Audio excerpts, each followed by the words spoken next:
right. What's up, everybody? Welcome to another year of Job Board Con 2023. Glad to have you today. We've got about almost 60 people registered, so looking forward to the afternoon. Good afternoon there, Wilkin from New Jersey. All right, K-12 jobs.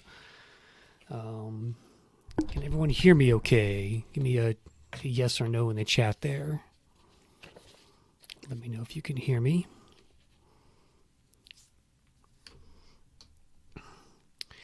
So, all right, got 25 live now.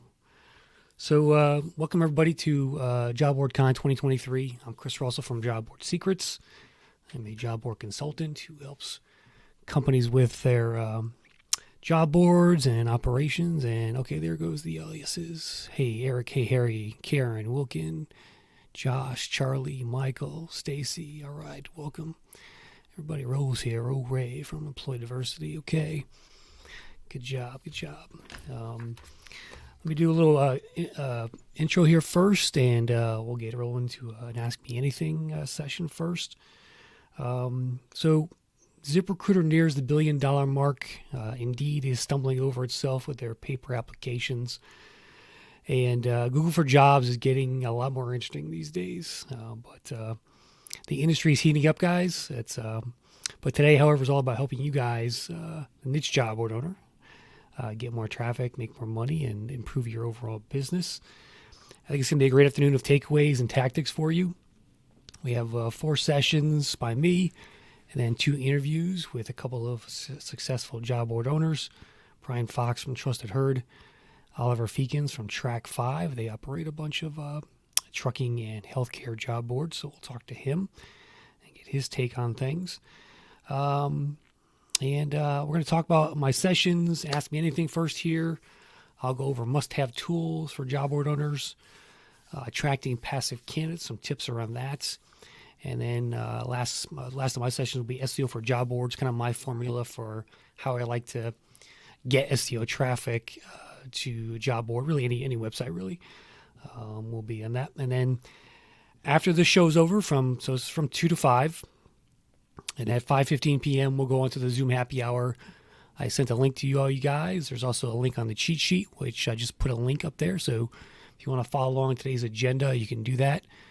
Just grab that little link there on the chat bar, and you can follow along. And I think I emailed out the Zoom happy hour link as well. So I'll be at 5:15. We'll go for like an hour or so. That'll be where give you a chance to see each other and talk to each other. We'll just have a nice conversation and chat after the show's over. All right. Oh, I want to thank Jabico, my sponsor for today's event. If you're looking for some premium job board software, go to jabico.com and check them out. They are sponsoring today's show, and they'll probably be emailing you afterwards as well. I am going to share the email list of today's attendees with them, just so you know. Really good software. It's on the premium side of things. It's not a nice board that costs you a couple $100 a month. It's a little more involved than that, but pretty good software overall. So check them out at jabico.com. I'm wearing this shirt today. All right, here. Let's see. So who's got questions for me? I guess I'll start out by talking about Google for Jobs. So paid listings are coming to Google for Jobs. So that could change the game as far as where to buy traffic from. I think it's a question that a lot of job boards struggle with today. And so Google for Jobs, as you know, has been around for about 6 years now. And there's been rumored leaks on paid sponsored ads within Google for Jobs itself. So they're beta testing it now with some of the bigger players like ZipRecruiter and LinkedIn. And so I expect some point this year, any job board, any employer can take advantage of that and pay Google to sponsor their jobs, which is, to me, a very welcome thing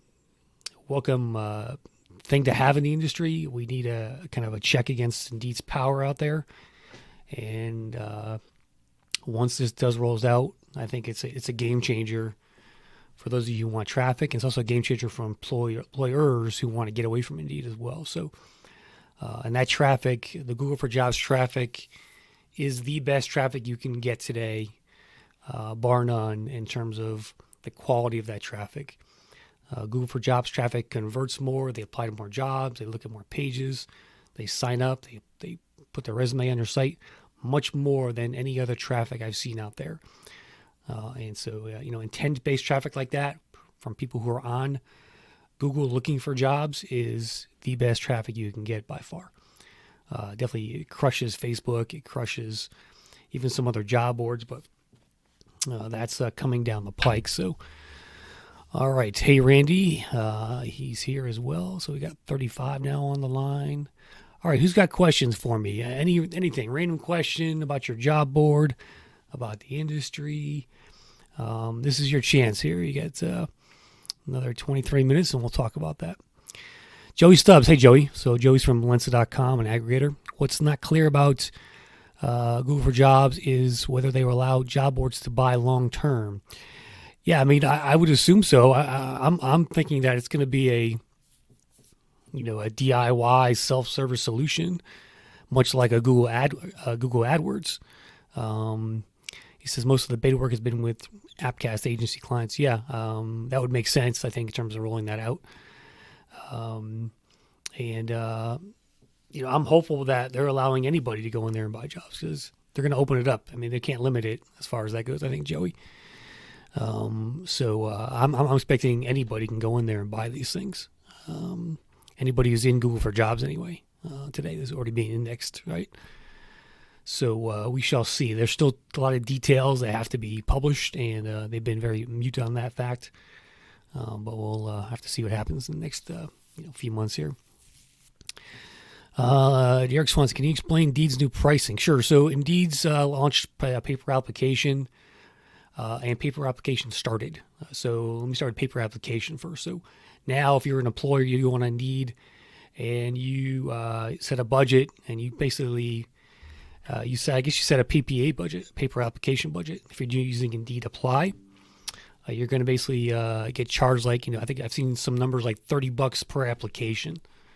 And then you have to go in and set screening questions so you can filter out the bad ones. And then you get like 3 days to actually accept or reject all the applications. And if you don't reject them, you get charged. And that's where a lot of problems have been happening so far. Companies they aren't rejecting the people in time, and they're getting charged $1,000 that they normally paid a couple $100 for. That's the Indeed Apply if they use that. The paper application started is essentially the same as an Apply Click today. They're just changing the name basically and charging you more for that.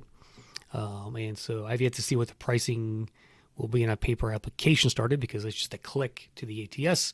And that's what a lot of job boards do as well. Indeed is trying to change the name of that thing to paper application started. When it really it's still an apply click if you just look at it overall. But it looks like they're charging more for that. Oliver is asking, let's see, let's go in order here. Jonathan, how much does a site's SEO domain authority count for positioning for Google for Jobs? I don't think it counts much at all, Jonathan. When it comes to Google for Jobs ranking, all I've seen is that there isn't a lot of algorithm in there. It seems to be how many jobs do you have? The more jobs you have, you seem to dominate more. You're seeing a lot more domination of the bigger sites on there anyway because they have more jobs. I have a little Google hack too as well later. But I don't think it counts as much on the Google for Jobs section. Google for Jobs is more about keyword plus location, and if you match that, you should rank for stuff in there. And they have on each job listing they have the job boards kind of side by side on top there, and so there's a lot of dupes in there, and it just depends on how they show that. So I don't have any details around the algorithm on Google for Jobs. I don't think there is as much as there is on the regular Google search engine. All right, here, let's see. Peter asks you, are there any reverse job boards you're a fan of, looking for examples of inspiration? Yeah, there's a few out there. Rail Devs is one. Rail Devs, it's a tech job or reverse tech job board for Rails developers. There's actually a good a YouTube interview with that founder on there if you search that on YouTube, Peter. That's one that comes to mind real quick. There's a few others out there, but that's the one at the top of my head I can think of. Let's see here. Oliver, can you talk about see some of the best aggregator, pay traffic for job boards, anything beyond the players paying to webcast? Yeah, there's not a whole lot of other job boards that will take your jobs these days as far as the aggregators go, unless somebody correct me if I'm wrong, but I don't think Lensa takes job boards, do they, Joe? Top USA Jobs used to take job board traffic. They may still do that. JobGate, which is not really an aggregator, but you can try them. And the programmatic players there, Oliver, Pando, Appcast, Job AdX, another one, Jovio, all those programmatic players. Joe says if they start selling direct to companies, they already have marketing budgets. They could bypass agencies and job boards, go direct to employers. He's talking about Google for Jobs there. Yeah, that's a good point. But if they want to make money with this thing, they gotta open it up, right, Joe? They gotta expand it to everyone. I think agencies still have their place there because they work with other aggregators out there, like you guys and things like that. But we'll see. Wilkin asks, what's the most effective utilize discounts to entice customers to buy? So good question there. When an employer signs up on your job board today and they get that welcome email, that's the perfect opportunity to put in a discount code. And I do that with my job boards today. So send them a 20% or 30% coupon code in that welcome email to incentivize them. And then in your daily, marketing stuff, your social media posts, include a discount there. I also use discounts to comment on social media stuff. So if you see an employer hiring on LinkedIn, comment on there. Hey, here's a discount code to our site, by the way, if you're looking to hire for this job. Maybe it'll help you out, stuff like that. So Joe says, let's see here, going back up. I'm going in order here on the chat, guys. So I'll get to the ask questions in a second. Is there a ballpark to estimated job board potential based on the search traffic for the term? For instance, copywriting jobs gets about 4,200 searches per month. I have the domain copywritingjobs.com, and I'm here to explore a possibility of developing a niche for that board. So great question, Matt. I think it's a great domain, by the way. A site like that to me is 10,000 monthly visitors is kind of like a ceiling on something like that, I think, just based on past experience and what you could expect for stuff like that. That's after a couple of years in operation, and that's a good number as well, just to have enough traffic flow so you generate enough applies and something like that. So about 10K a month, monthly uniques overall. All right, here. Let's see. Wilkin asks, do you recommend to charge more during a peak season as a way to encourage customers to purchase during the off-season? Yeah, I would do that. You're in the school business, so I think that's a good way of doing things. If it's off traffic months, you want to use coupons to do that. Going back to Joey, have job boards on the call seen uptake in bot resume submittals to clients, typically from arbitrage traffic. Growing challenge with lunch. Yeah.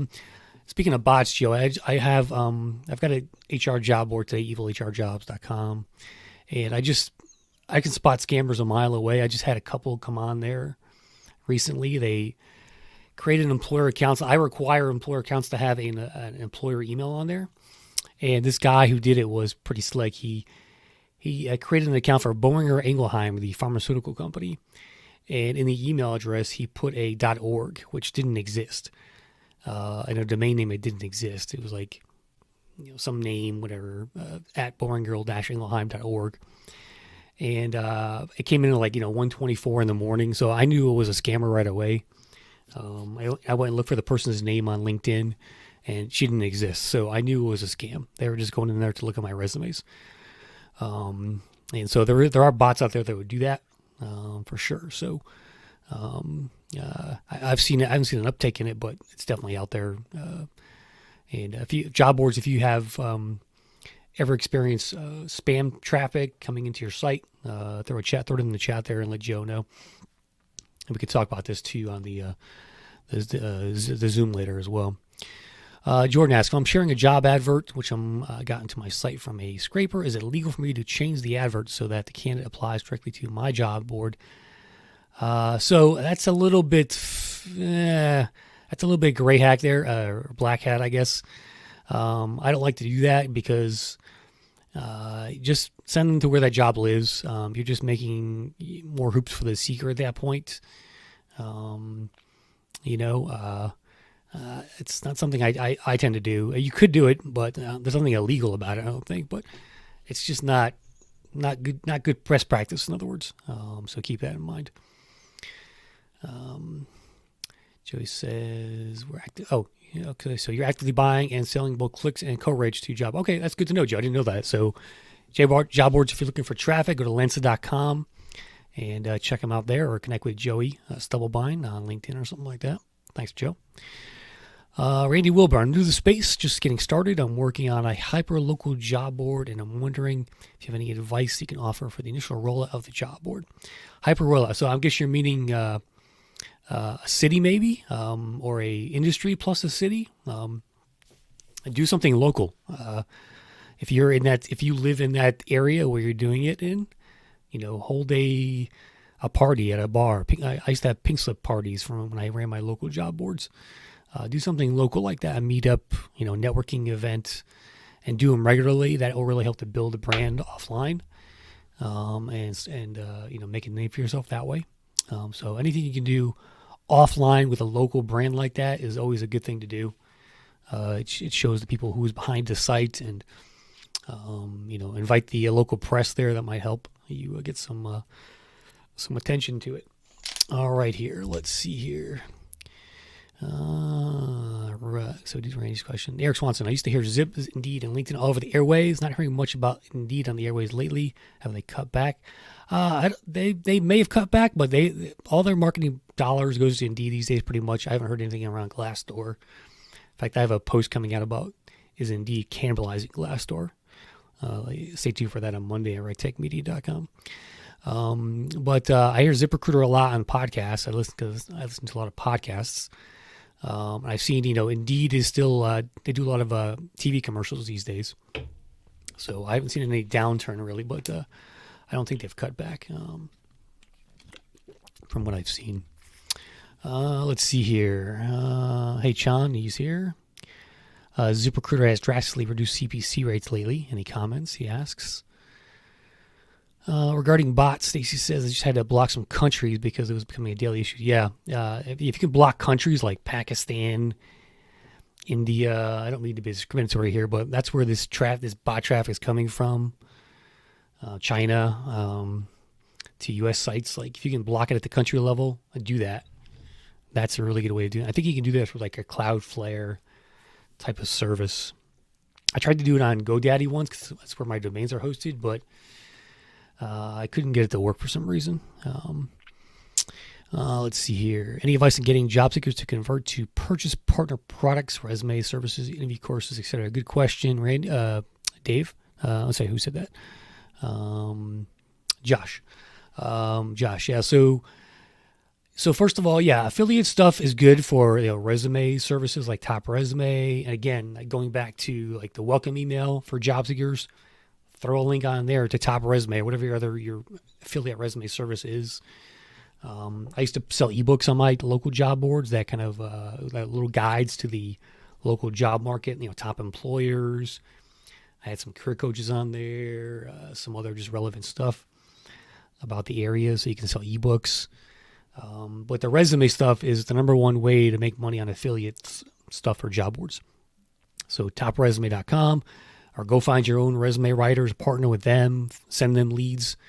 I've seen some stuff like check off the box on sign up when you're joining a job board if you're interested in a resume critique, and then you could turn around and send that candidate to your resume writer of choice, I guess, and have them pay you for the lead. Top Resume has it automated where if you put a link in your site and a job seeker clicks that, uploads a resume for a review, you get $1, and then if they actually buy a package, you get 10 or 20% of the sale in there. Let's see here. Randy says, I should have said I'm focused on a region where I have the largest podcast in that region. I want to tie the job board into that community. Sorry for not clarifying. Okay, so you have a podcast on a region. I'm assuming it's kind of just a general, so it's not a niche. In other words, it's just for a region. Yeah, I mean, same rule applies there. Start having some offline events and start marketing it to that community. You can buy local traffic, you can buy Facebook ads, but definitely an offline tactic there is still good. Let's see here. Carolina, any suggestions to get taxonomies right on a niche job board? Taxonomies, most of the job board software come with, categories built into it in terms of that. You can add categories to your list on job boards, mainly like a smart job board. I can go in there and create new categories. I believe I can also create subcategories on Jobboard.io as well. I'm not sure if Jobico does let you do that, but if Jobico is here, put in the chat there how you guys handle taxonomies. I'm not an expert on that, but I've seen some companies try to make their own. The ones on these that come with the job board software, they're also tied into the ONET database for SEO purposes. So I like to stick with those, in other words, if I can, just to keep it kind of try and standardize that stuff. But hope that helps, Carolina. And if anybody has any stuff for her, throw it in the chat there. Joe's got another question for the group. Have any of you incorporated ChatGPT into your offerings? So have you used it? It's kind of one of my tools we're going to go over, Joe, but that's a good question as well. How many job boards should a new job board start off with at the initial launch? Oh, how many jobs? Okay, Brian asks. Good question. So you never want to launch without jobs. That's the rule number one of launching a job board. You can't go on day one and have no jobs. You need to have something in there. So I don't know if it's a niche job board, 100 jobs at least, maybe backed up by some secondary backfill, from a ZipRecruiter or a Tauru, something like that. Just so that people, when they go, if they do a search on day one and you don't have enough jobs there, at least you have the secondary backfill as well to satisfy their query. You never want to leave them disappointed. You always want to have content in there for them. So, if it's a small job board, at least 100, maybe 1,000 would be good. So something like that. All right, here. Oliver, any job board still able to advertise on ZipRecruiter? They told us we had to post their jobs on our site or pay over $1 a click. We elected to leave the board. Yeah, I haven't, ZipRecruiter is weird because they came out, I don't know, last year with some kind of warning to publishers that if you're not sending enough traffic or whatever, they're going to shut you down. Their affiliate interface is basically a ghost town these days. And I wish somebody from them would actually reach out to me and let me know what's going on with that, because they've been very silent on the affiliate front end in terms of what they're doing with that. Even when I used it, 4 or 5 years ago, I was only getting like 6 cents a click on stuff. So I don't know if anybody knows anything about ZipRecruiter. I'm all ears, because they've been kind of dormant in my eyes, and I don't know why. I don't know if it's because they laid off the people who were running it, because they had a layoff back in the pandemic, but who knows? I don't know what's going on. ZipRecruiter these days have been very, very quiet. Let's see here. What time is it? 2:25. We got 5 minutes here. Dave asks, Chris, thank you for the recent honest video. Job board SEO traffic has plummeted. Yep.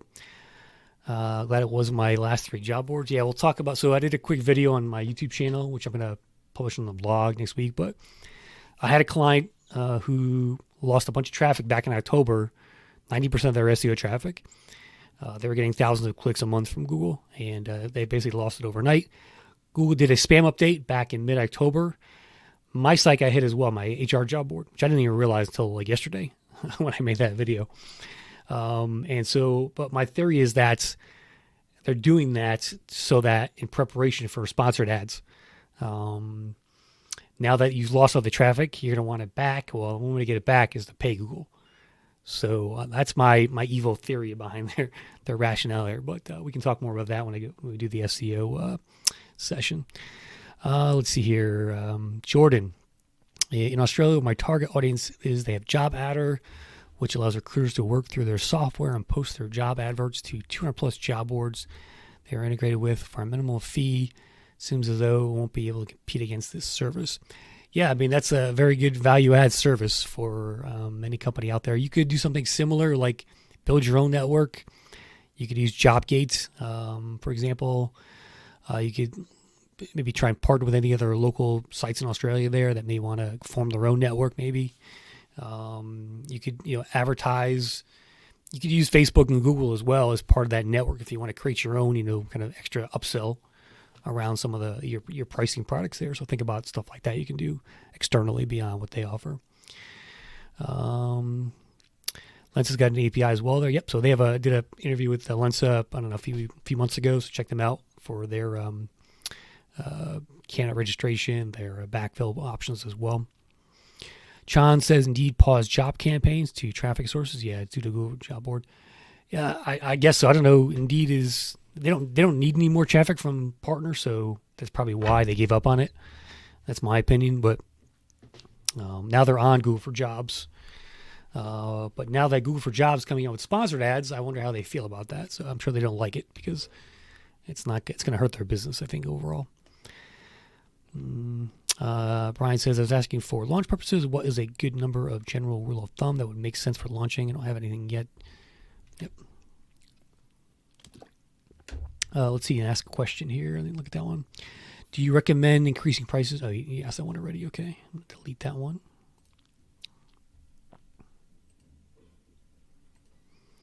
Ashley's asked, does anyone have a team or are you running the entire business by yourself? Yeah, a lot of these guys are 1, 2 people. Oliver's got 28 though. He runs more of a media company, I guess. So, but we'll get into that with him. I'm curious how he assigns those people and what he does with them and what they do and stuff in terms of running the job board. So I'm really, really curious about that conversation. All right, here it's 2:28. I'll give you a chance for 1 or 2 more questions, and then we'll roll into must-have tools out there.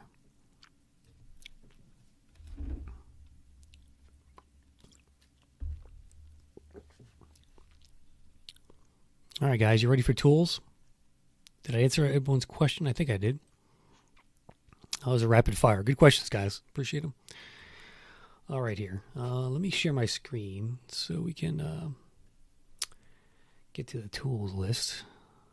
Thanks, Oliver.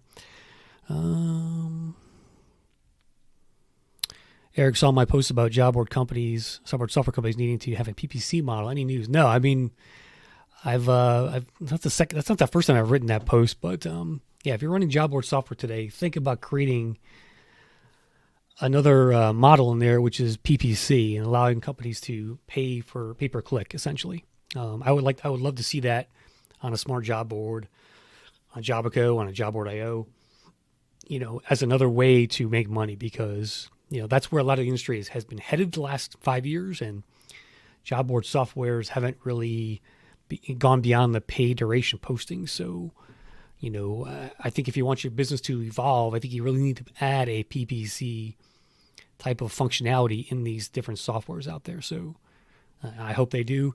Eric, no one's reached out to me, but that's their own problem, I guess.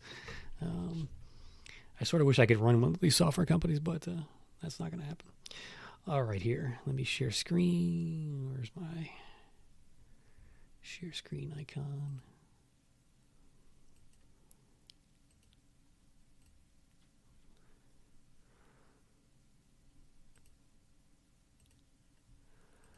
Okay.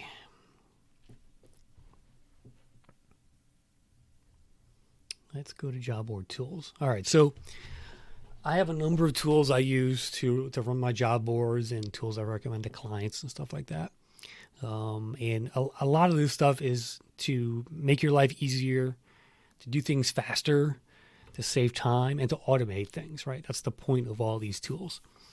The good news is that they're cheap, free, easy to use. And so let's run through these first of all.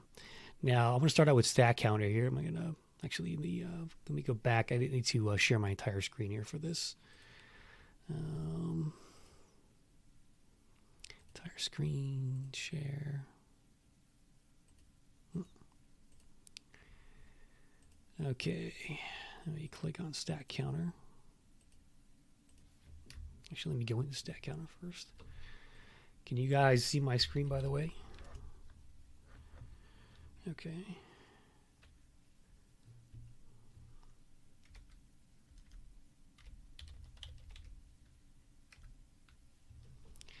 Now, the reason I use Stat Counter beyond Google for Analytics is because A, I want a backup,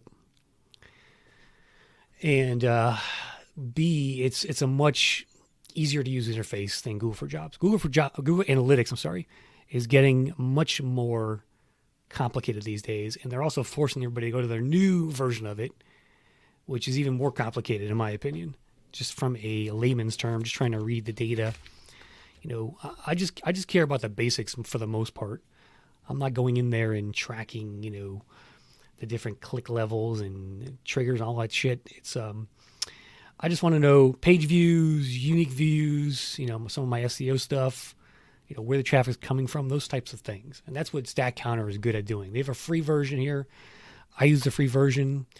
It's limited as far as the amount of data it collects over time, but for just a quick snapshot view of your job board, it does really well. So I'm going to click in the Evil HR jobs here and show you what it looks like. Very simple. Page views, unique visits, returning visits, that's the orange. Unique visits is in blue, and page views is in green. Right. So yesterday I had a pretty good day. Over 500 visitors. I just inserted a bunch of new remote jobs onto the platform, announced it on our Facebook group, and drove a ton of traffic over to it. But I can go in here and drill down and granularly look at some really cool stuff here. So let's see here. So here's like the latest people who are on the site. It shows me what browser they're using. It shows me how many pages they've clicked on, what their IP address is. And this is also how I spot spammers as well. I can go in there and see where they're coming from. Sometimes they're using a VPN, but I can see like there's somebody from Egypt on here, somebody from Quebec, mostly U.S. stuff. But it's a pretty cool tool. It's free. You can pay a few bucks a month if you want to just use more data with it.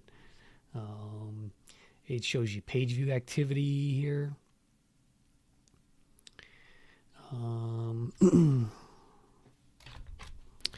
It shows you, let's see here, sorry, 1 second. It shows you, I can drill down to where they came in from here. This guy came in from Facebook. These are all Facebook ones. Here's one who was trying to pay something. That was from today, actually. I wonder what's going on there. I didn't get an email. They may have not. It looks like they didn't finish the actual payment option, whatever they were buying. I can see the came from activity here. So, you see all the Facebook clicks, Android clicks, a lot of Facebook clicks. That's a lot of my traffic comes from.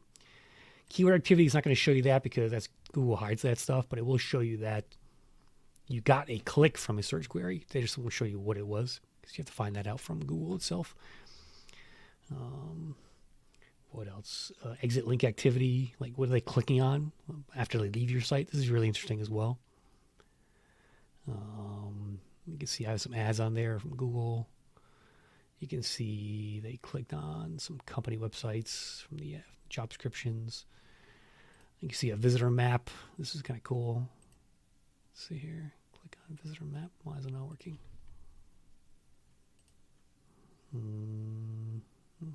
Visitor map is not loading. Oh, there it goes. Okay. Take a while to load there. You can see the visitor map. Your screen is frozen. Sorry about that. Refresh the page, and John, you should be able to go back into it. Let's see here. So that's Stat Counter. Let's look at my next tool, which is Deliverit.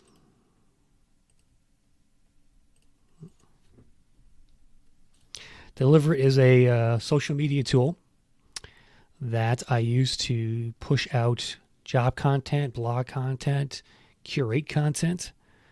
It's very blurry. Like I said, sorry about that, guys. I'm not sure why. Again, refresh the screen. That should help. Let's see here. Let me sign in to Deliverit. So I automate a lot of pushing out the job content through feeds using Deliverit here. So like if I go down to Evil HR jobs here, you can see here's the last job posted. I share basically most of the jobs that come onto the site. There's only about 1,500 or so onto the socials, in this case Facebook and LinkedIn. I'm actually showing the full listing of the job itself. And then on Twitter as well over here. Twitter, you can just do it once, so we don't want to repeat anything. So you can see the one there on Twitter. I hashtag it as well. Now, I'll show you one of the cool things about Deliverit here is about curating content. So you can share any blog feed of something that you want to get content for. So, for example, let's say you run a job board on marketing, for example. Right? I can go into Deliverit and I can say, okay, let me do a feed search and say marketing.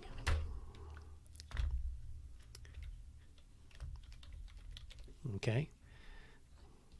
It's going to find blogs that have feeds that I can automatically share that content with my audience, my social media audience.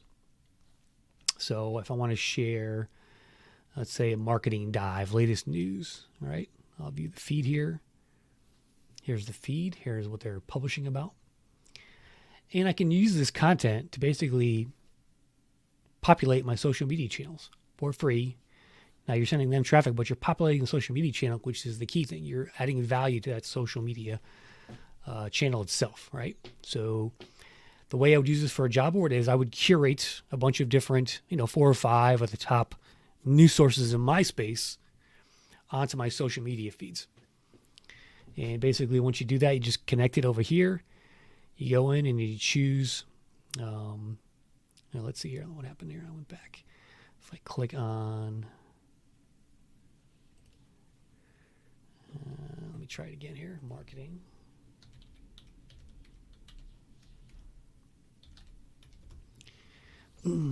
Let's try this one here. Marketing Sherpa. I'm going to hit connect. I'm going to go. I wonder if I'm out of feeds. Anyway, you just go in and select the feed.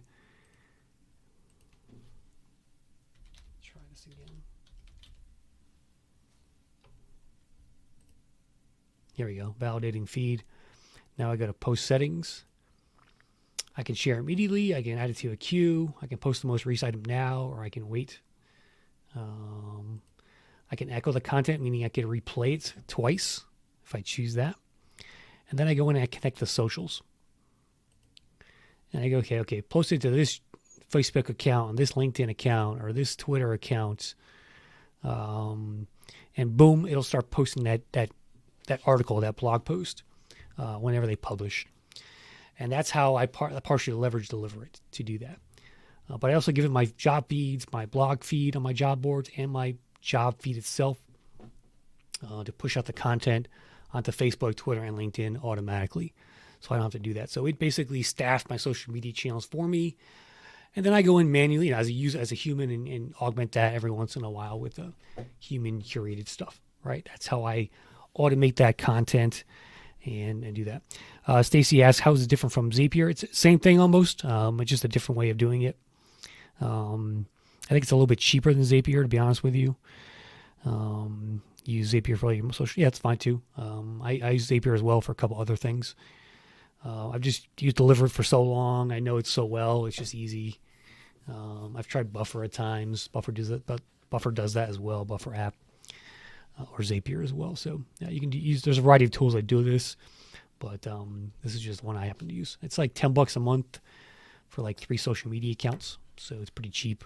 I think Zapier might be a little more expensive, but throw in the chat there how much Zapier costs for use. I think it depends on the level you're using it to, right? So I pay like $60 a month, I think, because I have like 20 socials on here and connected, and they also charge you by the number of feeds you have. You can see all the feeds I have going on here just through all my different sites. I'm on a lot of websites, so I leverage the heck out of Deliverit. So I pay like $69 a month, I think, for it.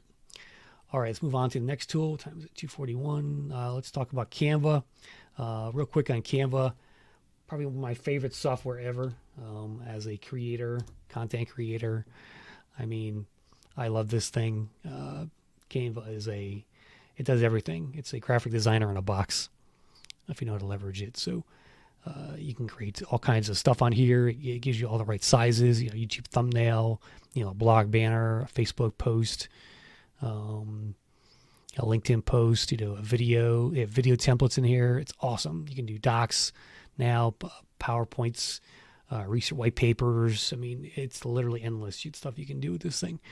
So I won't spend too much time on it. I think it's what do I pay? $20 a month, something like that. I make t-shirts on here. You can buy a t-shirt, get a t-shirt made for like $20, ship it out to whoever you want.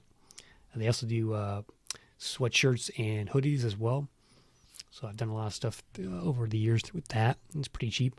I think a hoodie is like $34 and a t-shirt's $20. So it's good prices. And it's just an awesome tool overall. So if you're not using Canva for your social media posts, and blog posts and stuff, it's just awesome, guys. I can't say enough about it. So check that out. Let's see here. Snagit. Snagit is I do all my, if you follow my job board channel on YouTube, I do my screencasts through this. So basically I'll pop it open.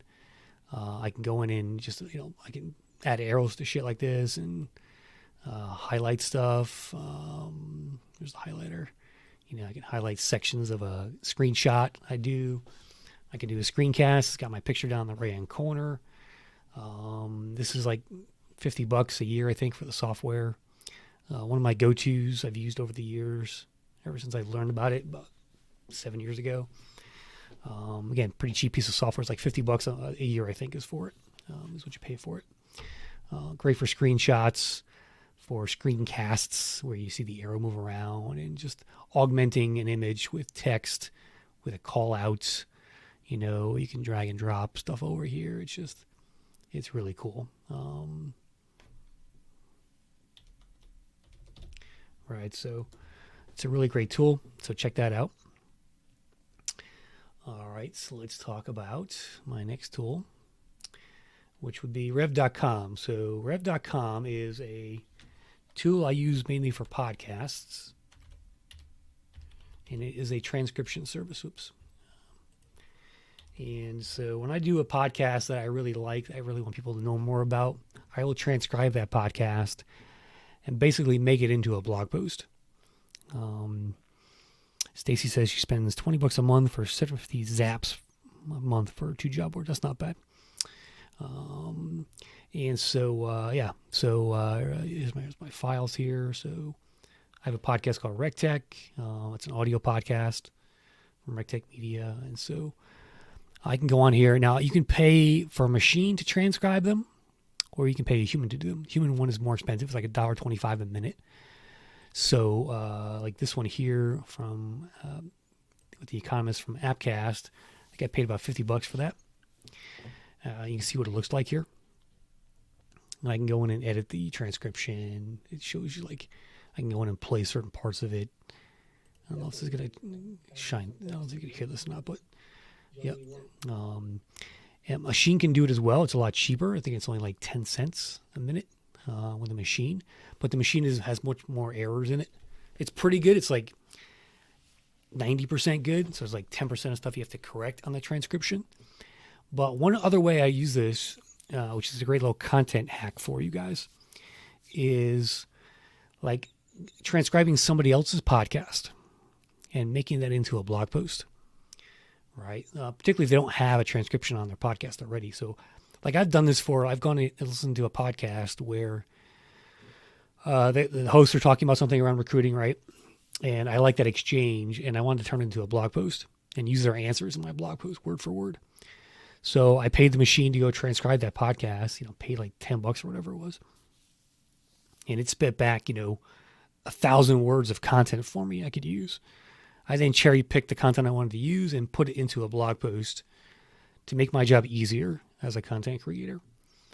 I was able to leverage somebody else's words for my blog, right? I'm not cheating or anything like that. I'm just transcribing what they said into actual words, and I'm turning it into a blog post. I'm also, linking back to the podcast as well too. But that's a great little hack for you guys out there if you're looking, if you're stuck with a content idea and you know there's a podcast that exists around that topic, go transcribe it and use the quotes in there as part of your blog post. It'll help you write that blog post much, much faster. So that's rev.com. Okay. Let's talk about Jasper next. So you probably heard about ChatGPT already. But even before that came out, I was using this tool called Jasper, which is essentially the same thing almost. It's a writing tool. I'm actually thinking about just quitting this one, which costs about $60 a month, and just going with the paid version of ChatGPT. But it's a writing tool. So I'm going to log in here. Randy says you can also take a transcript and put it into ChatGPT and ask it to create an outline for an article or write an article. Oh, that's great tip, Randy. I prefer to the outline because I still like to write my own stuff. Obviously, yep. That's a great tip. So, yeah, you can go into ChatGPT and say, okay, you copy and paste something and say, please check out this, transcript. Can you make an outline for me? And then ChatGPT will do that for you. This kind of works similarly as well. Let me just log in here. So let's ask it a question here, real time. I'm going to do a create new document. Start with a blank document here. And let's see here. I want to write an article about, let's see here. Okay, what are the best, let's see here,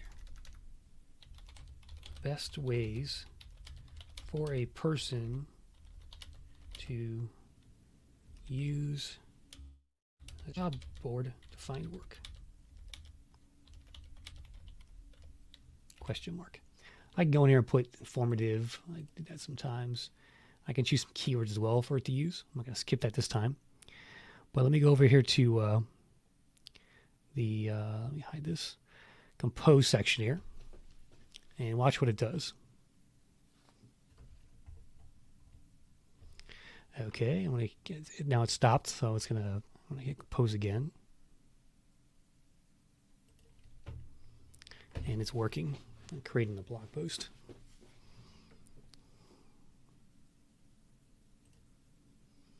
You have to keep hitting compose, so it does that a little bit at a time here. Looks like I messed up somewhere. I must have cut and paste wrong or something, but there you go. So there's a kind of simple blog post it made, right? You could take this, expand it. It shows the word count up here on the right. But I've been using this a lot for client work and just my own stuff. You can rewrite stuff with it. It has these workflows you can do. You can do a blog post starter, email campaign, a landing page. So if you struggle with writing, start using something like this. It's going to make your life a lot easier. You can rewrite stuff. You can do social media campaigns with it. I've only scratched the surface with what I can do on this thing, but it's made my life a lot easier. I'll tell you that much for sure. It's just a great tool, and ChatGPT, you can do the same thing with that. If you're going to use ChatGPT, you can use the paid version because the free one is basically not available most of the time. I think I use it on a Sunday night once I got access to it, but during the week, forget it. It's really it's too much traffic on there. So keep that in mind. So check out Jasper AI. And so I think they're leveraging just the GPT API as well and stuff like this. There's a few other players like this in the market. And by the way, I just heard today that Google is going to be integrating this stuff into their Google Docs. So you will soon be able to do this within Google Docs itself, I believe. Rewriting stuff, getting ideas. So stay tuned for that. That might be free as well in there. So Microsoft's going to do it in Word. So GPT stuff is going to be everywhere by the end of this year, guaranteed. So it's coming. But in the meantime, this is another great tool I use to get my work done. Let's see here. Email extractor. All right, let's talk about email extractor. So let me close out this guy here. I'll pull up my LinkedIn account. And email extractor is a Chrome tool. If you're a client of mine, I probably told you about this one already, but if you look up here on the right, you'll see this little Chrome extension I have. And what this does is any web page you visit, it will collect the email addresses found there. And back in the day, I used this a lot when I was basically crawling other job boards, my job board competitors, looking for email addresses. So I would crawl through the different pages, and it would pick up any email address it found from a job listing. That's one way I used it.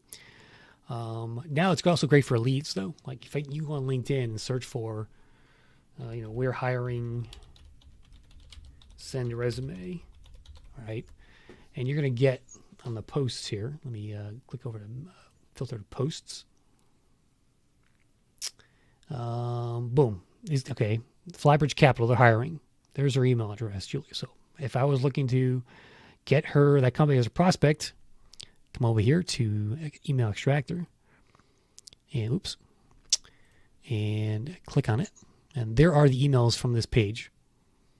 I can then copy those and put them into my CRM or whatever other tool I want to use for email.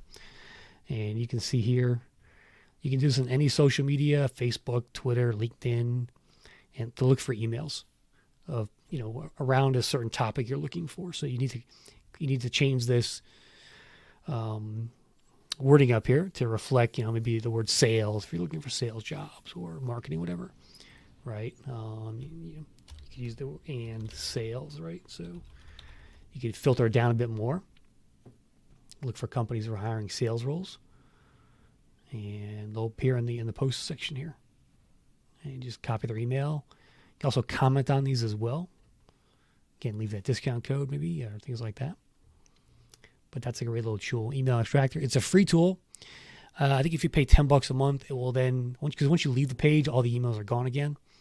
But if you use the paid version, it will save all the emails cumulatively for you in a database. And you can build up a database of emails pretty quickly with a tool like this, if you know what you're looking for on the internet.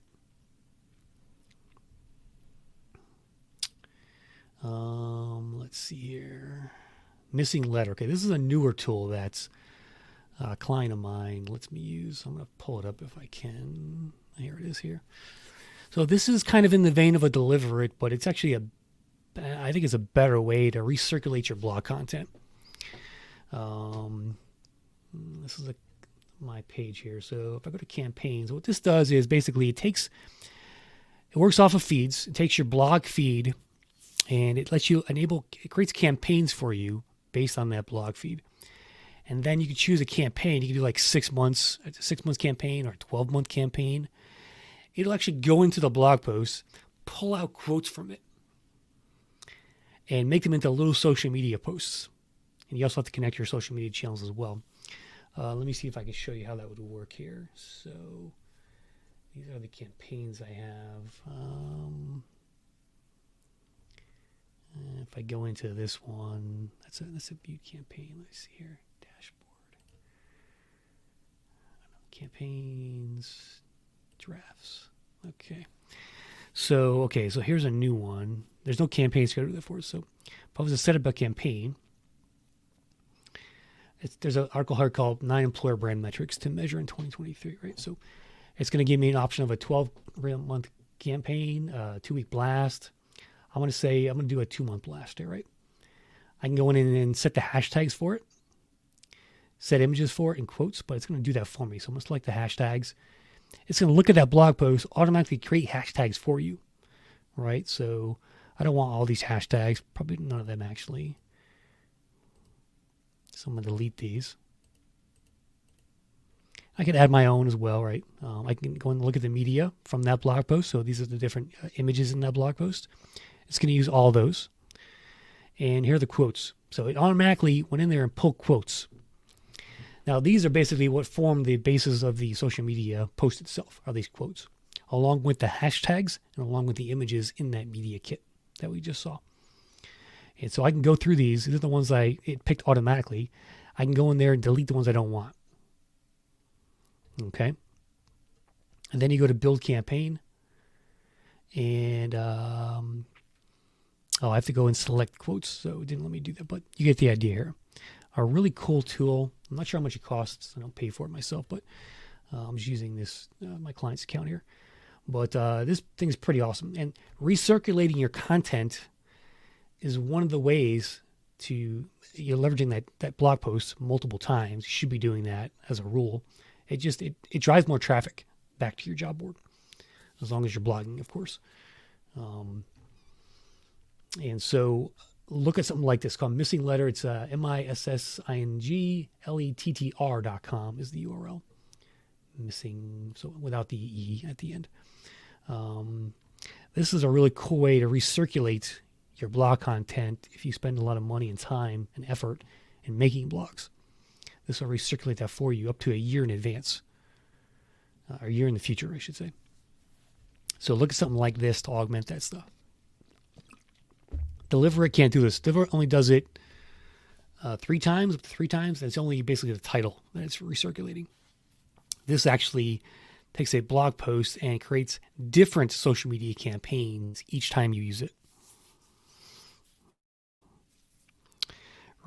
He says you also take the art isn't using the right prompts for ChatGPT. He says, yep, it's already in Canva and Bing. Yeah, I think you're right. Canva has a magic write function in there now. I haven't checked it out yet, but that's pretty cool as well.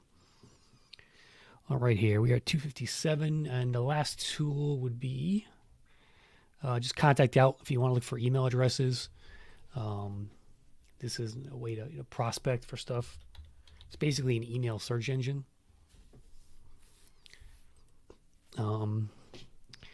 You can try a free search. They have a free version as well.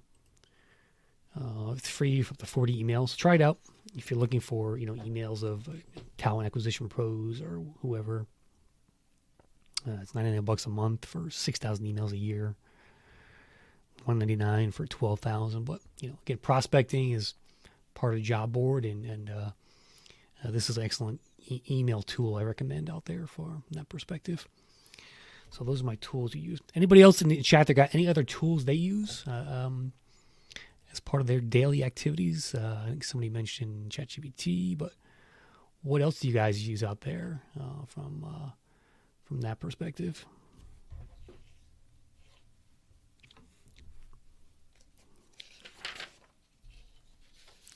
And next up is passive candidates. Anybody, more tools? What do you got there in the chat? Let me know.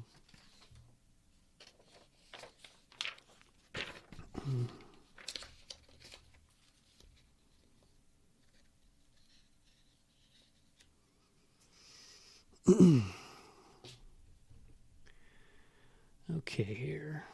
So let me stop sharing my screen share and we'll move on to the next session here.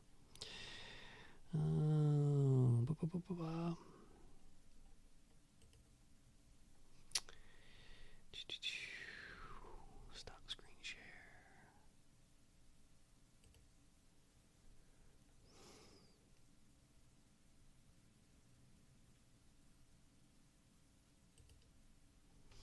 Okay. Signal Hire and Lucia, says Charlie Williams. AH Refs, I was trouble with that one. And Phrase.io, says Dave. Ahrefs is a SEO tool. We'll kind of talk about some of those tools in the SEO session. So basically, we can outsource the blog content writing to ChatGPT. Yeah, I mean, I'm going to go over that in this section here, actually. So let's get into that now. And let's talk about passive candidates, guys. Stacy says, I love Canva so much that I have little time to discover others. Yeah. I mean, I could spend all day in Canva just creating stuff. It's that fun, right? It makes it fun to create images and videos, and it's really up my game when it comes in terms of social media stuff.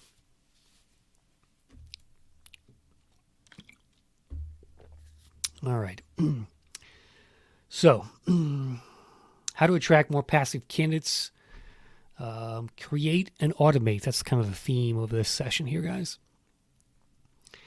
I've often, if you're a client of mine, I've often talked about, building a community, not just a job board. A community is a much more valuable, it's more sticky, right? It brings people back more when you have content, you have other things you can do besides just look for jobs. Now, it's a little bit, sometimes it's hard to do because depending on the software you're on. But that's where things like social media can come in. If you have a Facebook group or LinkedIn group, like with my HR job board, we have a HR job Facebook group has like 7,000 people in it. And that's just it's my number one driver of content. That's the section that kind of fosters a community in there in terms of people to talk to each other and ask questions. So a Facebook group is one way to do that. But it is about building, more than just jobs in your site. I've always stressed that in my calls with you guys.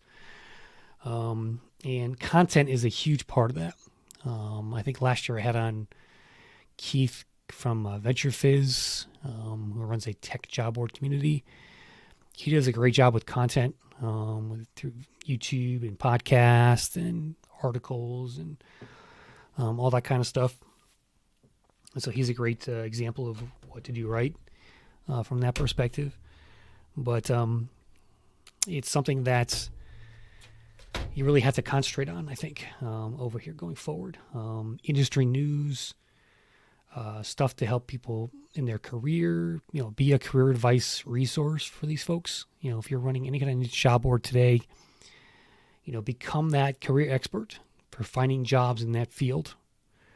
That means creating content around how to write a resume for your field. It means interview tips around it, right? It means bringing on, employers from your space and asking them, hey, how do you get a job in your organization? What's the tips and tricks, right, for the audience? Stuff like that. Be an advocate for them. And that's easy to do today. It's, the information is there for the taking if you want it. Get clients to come on and interview with you and push that out there as a piece of content.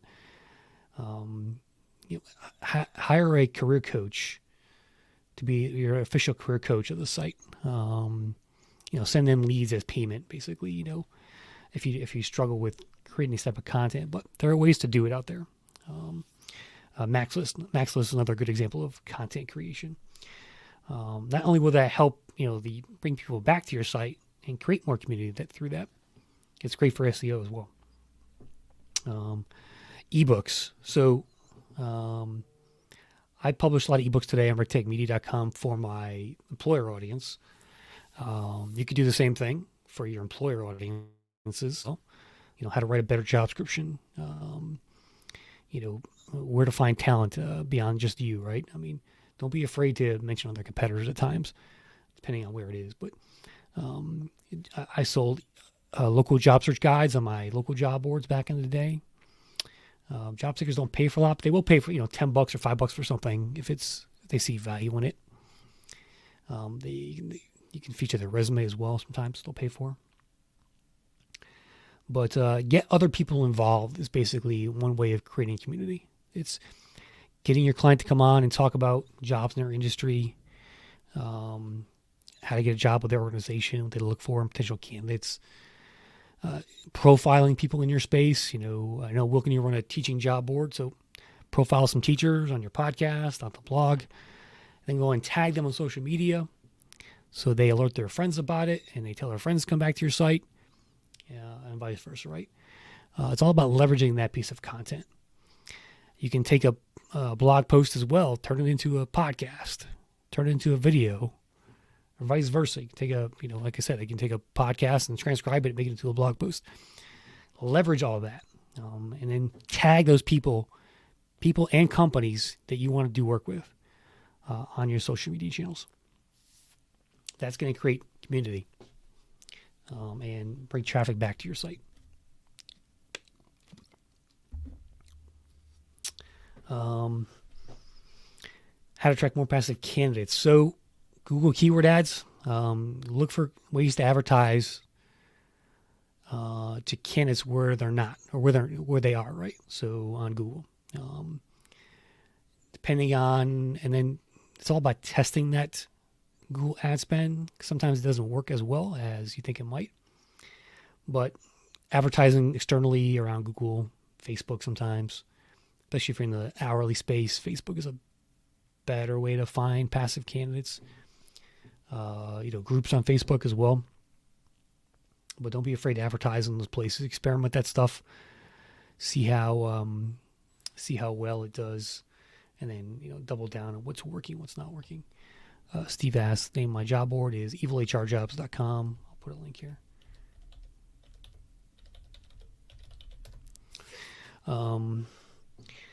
Associations, we talked about that. Let's talk about that. So I think you could use that in a couple of ways, both as an advertising channel to build awareness about your brand with a professional association out there. Many times they have their own job board themselves. They're not very good at running those job boards. So, but looking for them, you need to think. You need to have a paid marketing strategy here for some of this stuff anyway.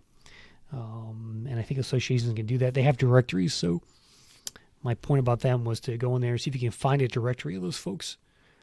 If you join the association, and then try and leverage that directory, whether it's through an email, phone call, whatever it is, and leverage that industry related person to tell them about your job board and get them to come. If you can possibly do some advertising on there, even better. If you can do more work with them, maybe do some webinars, things like that, in conjunction with them. Try and get them involved because they have a lot of passive talent out there in those associations, for sure. And by the way, as I'm talking about this stuff, putting your tips there in the chat as well. I'm curious what you guys think about attracting passive candidates. It's something that is hard to do today because of the job market. Every employer out there and every other job board is dying for more candidate traffic for the most part, unless you're Indeed. And I think it just takes an effort to attract these folks and time as well, right? There's no quick fixes here. It's time. It's rinse and repeat. Consistent and persistent. You may have heard me say in the past about doing some of this stuff. I think events, both virtual and in person, are an excellent way of attracting passive talent. Try and have an in-person event if you can, if you're local. Try and do a virtual one like I'm doing here. I mean, if it wasn't for the pandemic, I wouldn't have been doing these job board cons. I don't think. It just never really occurred to me there. But this is building community here. Right? You guys are talking to each other in the chat. And this is how you build community, right? I'm doing it right now, I think. So you can get yourself a platform like Crowdcast here or something like that. It's built on smart job boards, Steve, by the way. And start doing stuff like this. This is how you connect with each other, particularly virtually. And we are in a virtual world now, so do stuff like this with your audience, and slowly over time it will grow, and you'll attract that talent. Stacy says, "Hey, Cleve, how's it going? Glad you're here." Stacy says, "I give a lot of virtual talks on the topic of dietitian jobs to attract people over to the site." Good. Yep. Yeah. Go on other podcasts. That's another tip. Thanks for mentioning that. Go on other podcasts. The world of HR recruiting podcasts is massive. Get yourself on there and become a guest. Start pitching audiences. Start pitching podcasters to get on their show. I know Wilkin had me on his podcast. He just launched a podcast. And I came out and talked about employer stuff for his employer clients. So,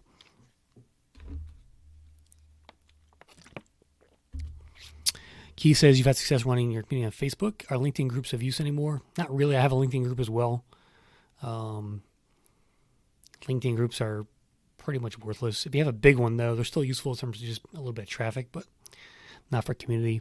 I don't use Slack, but I've heard some folks doing that stuff. I think Slack missed the boat as far as like building little group, public groups they could do. It's just too hard to use from that perspective. Feels like things are spread thin. Yeah. I thought Slack could have been like the next big, group site you could do, but it's hard to join other groups on there. It's just the way the login is. It's kind of Discord works well. Okay, yeah. I've heard about Discord. I've never used Discord, so I'm a little out of touch on that one. Right here. So direct sourcing. So I've often felt job boards should have a should act like a recruiter in the fact that if you're looking for passive talent, do the same thing recruiters do. Go out and source that talent. Act like a recruiter. If you've got a paid job that's not pulling well on your job board, it's not getting enough applies, go onto LinkedIn, search for candidates who might fit that, and ping them about that job. Give them a link. Hey, noticed your profile. We just set this job post on our job board. Thought you might be interested. Put the link, done, right? So maybe get yourself a Recruiter Lite account. It's like $120 a month, I think. And do stuff like that as well. And just inviting them to your site as well through LinkedIn. If you do have, you should all be on LinkedIn. You should have a company page on LinkedIn, by the way. And you should all be inviting people to that page from your personal network as much as possible. I think you get up to, 250 monthly invites to it. You should be maxing that out. So I hope you guys are doing that. It's another small way to build community around it on social media. But Facebook groups are excellent if you have a big one. If you don't have a big one, you could start one if you have an email list, right? So if you have an email list of 1,000 people or more for your job board, create a Facebook group and send them an email. Say, hey, join our Facebook group. It'll start to grow. They're all public now, I think, so it'll start to grow on its own. You'll have to manage it. That's the only downside of it. I think you can automate some of the management tools in there for people joining and stuff, so you don't get too much spam. But think about creating your own Facebook group.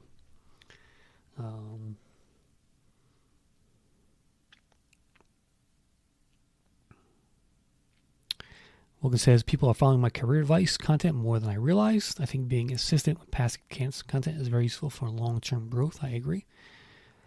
Slack can work well as a private group, says Randy. Keith says, I agree with LinkedIn not having more, the value with groups anymore. Yep. How do you keep Facebook useful? Found that to be too difficult too. I don't really spend a lot of time on the Facebook group. It kind of runs itself. I think I didn't start it. My partner did on it, but it just grows. Excuse me one second, guys. I need to get more water. I'm already losing my voice here, so I'll be right back.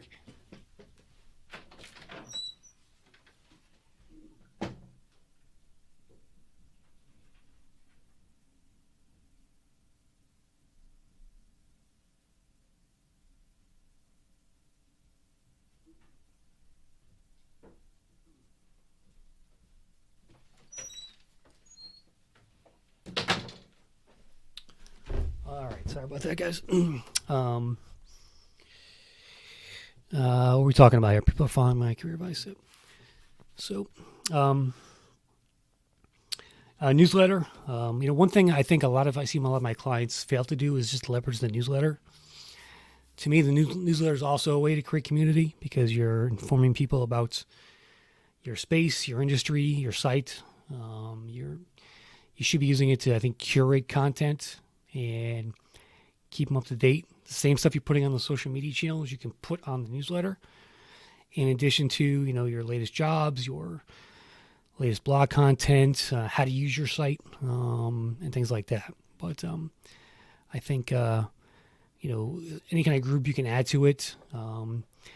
If you can do a forum, I've seen a few job boards do that. You can have a subdomain like, forum.yourjobboard.com and add a form there. Sometimes forums are hard to start, though, because you have to get a lot of people involved in it for all the topics, the threads to really start to leverage themselves. But another forum is a good way of doing it as well. I kind of wish job board softwares would put in a forum feature or something like that, or just like a feed, like a social media feed for people to comment on or post a link. That's a feature I think is missing from job board software today, is some kind of like social feed. Let the candidate and the employer post something onto just a simple little feed on your site. That will really help to foster community as well. So if you're if you're a job board software watching this, then consider something like that as well. I know Smart Job Board used to have a messaging feature, I think, but I've never seen a job board software add more social components to it. And I think they should overall. That'll just create more stickiness around your board and get people coming back. The problem with my job board software today is they don't change that much. I give Smart Job Board credit, Javaco, for iterating on their products, but even my Job Board IO has been stagnant lately. And I just don't. I want to see more ways of engaging candidates, more ways to make money from you guys as a whole. And I've got lots of ideas to make job boards better in terms of functionality. So I wish they would reach out to me. I've approached some of them in the past about, hey, you should do this, you should do that, but sometimes that advice falls on deaf ears sometimes. But I use Smart Job Board, so yep.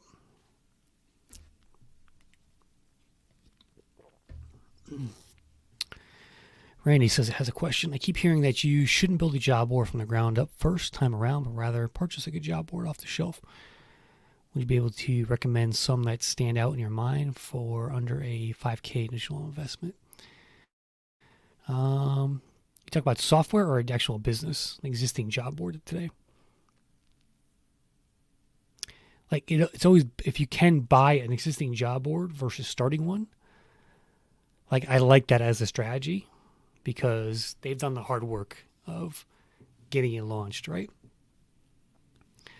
I wouldn't buy a job board that's 6 months old, but I'd buy a job board that was 2 years old or older. Software. Okay. So you talk about custom versus cloud software. So when it comes to job board software, you can build your own job board if you want to, or you can buy software and run it on the cloud, which is almost always what I recommend for new job board owners, because if you've never built a job board before, you miss out on that. You miss out on things to put into it. So I can't tell you how many calls I've had in the past where they call up, say, hey, Chris, we just built this job board, but it's not working right.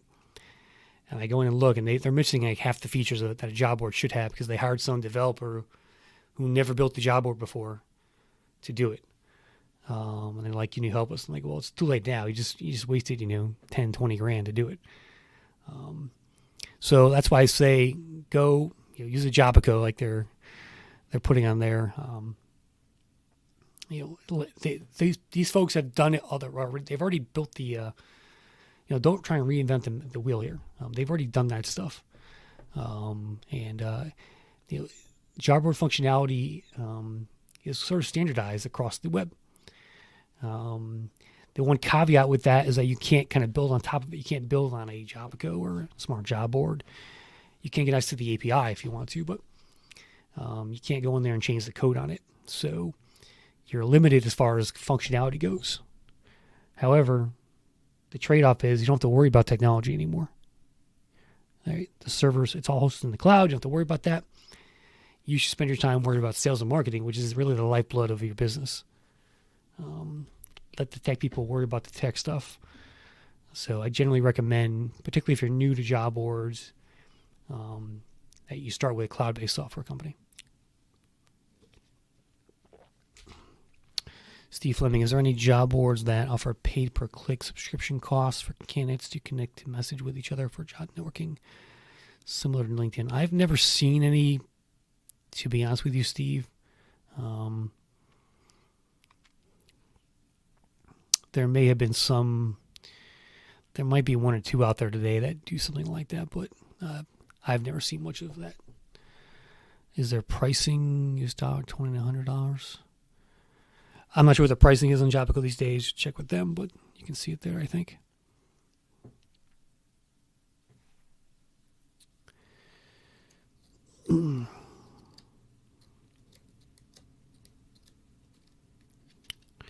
So just kind of to wrap up passive candidates, it's lots of content involving other people.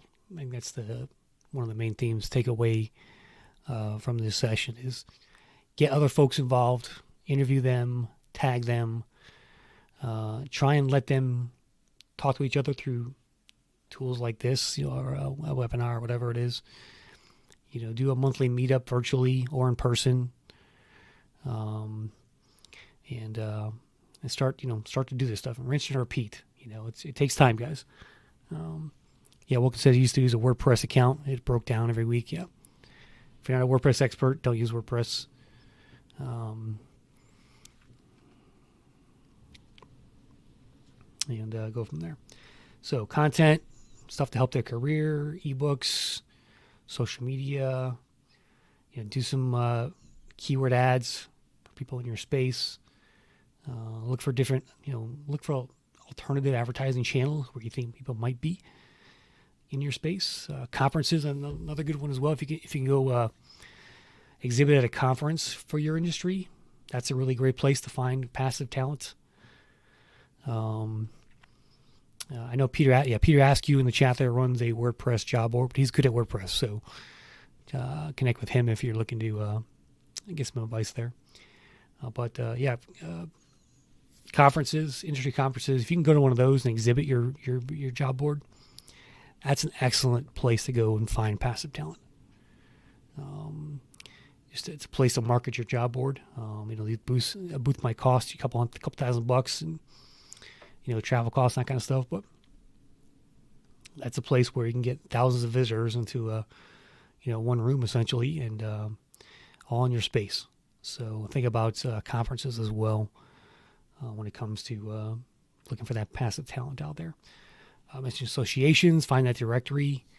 In some cases, you might find lists of people to target. I know I had a client who was, I think, in the CNA job board, and they got some kind of list of CNAs from the state who had just passed their certification, whatever.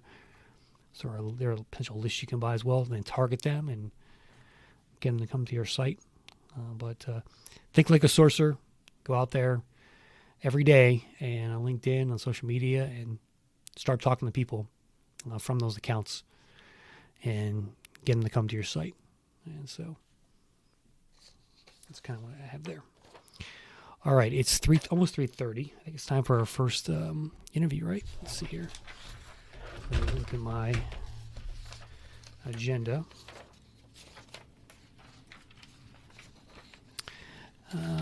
Wilkin said he moved to Niceboard. He's happy there. Where's my... Oh, there it is. Okay. Yep, it's time for Brian Fox almost. So, Brian, get ready. I'm going to invite you on screen in a minute. Brian runs Trusted Herd. It's an event job board. I got another 5 minutes here. So, any more questions in the audience, feel free to chime in. Steve says, do you know any job board IT consulting firms that can implement Cloud Talent Solution? No, there really aren't any. From my perspective, everyone I've ever met has been a first-time job board developer, to be honest with you.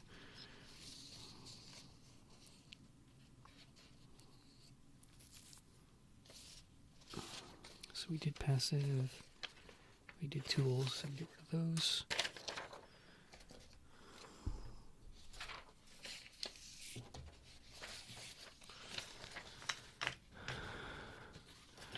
Yeah, actually, WordPress has been hell, she says, and I'm not surprised. It breaks a lot, and you really have to know what you're doing with it in order to make it work well.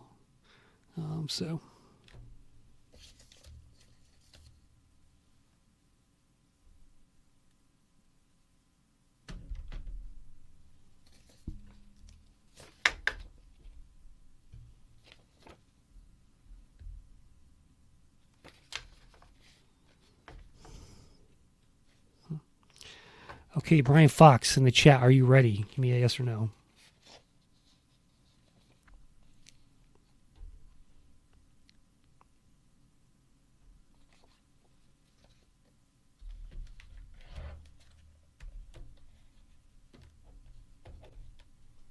He's ready, he says. Okay, let's bring him on. Gonna invite you on screen. Thanks, Thibault. Oops.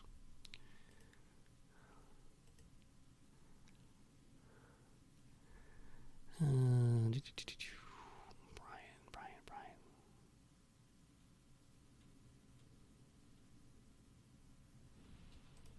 Okay, by Brian Fox.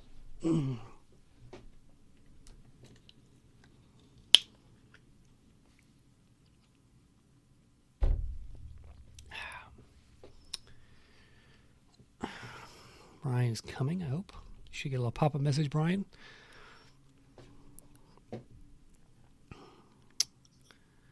Hey. And there he is. Can you hear me okay? Yes, I can. Audience, Great. can you hear Brian okay?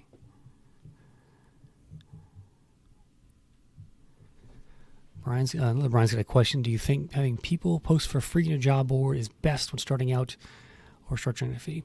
I think it depends on the industry overall, but generally speaking, it's a good strategy. It's even sometimes, though, I find it hard to give away free stuff sometimes, so it may not be the solution you're looking for. But we can talk about that in the happy hour as well if you want to. All right. How are you, Brian Fox? I am doing well. How are you? I'm not too bad.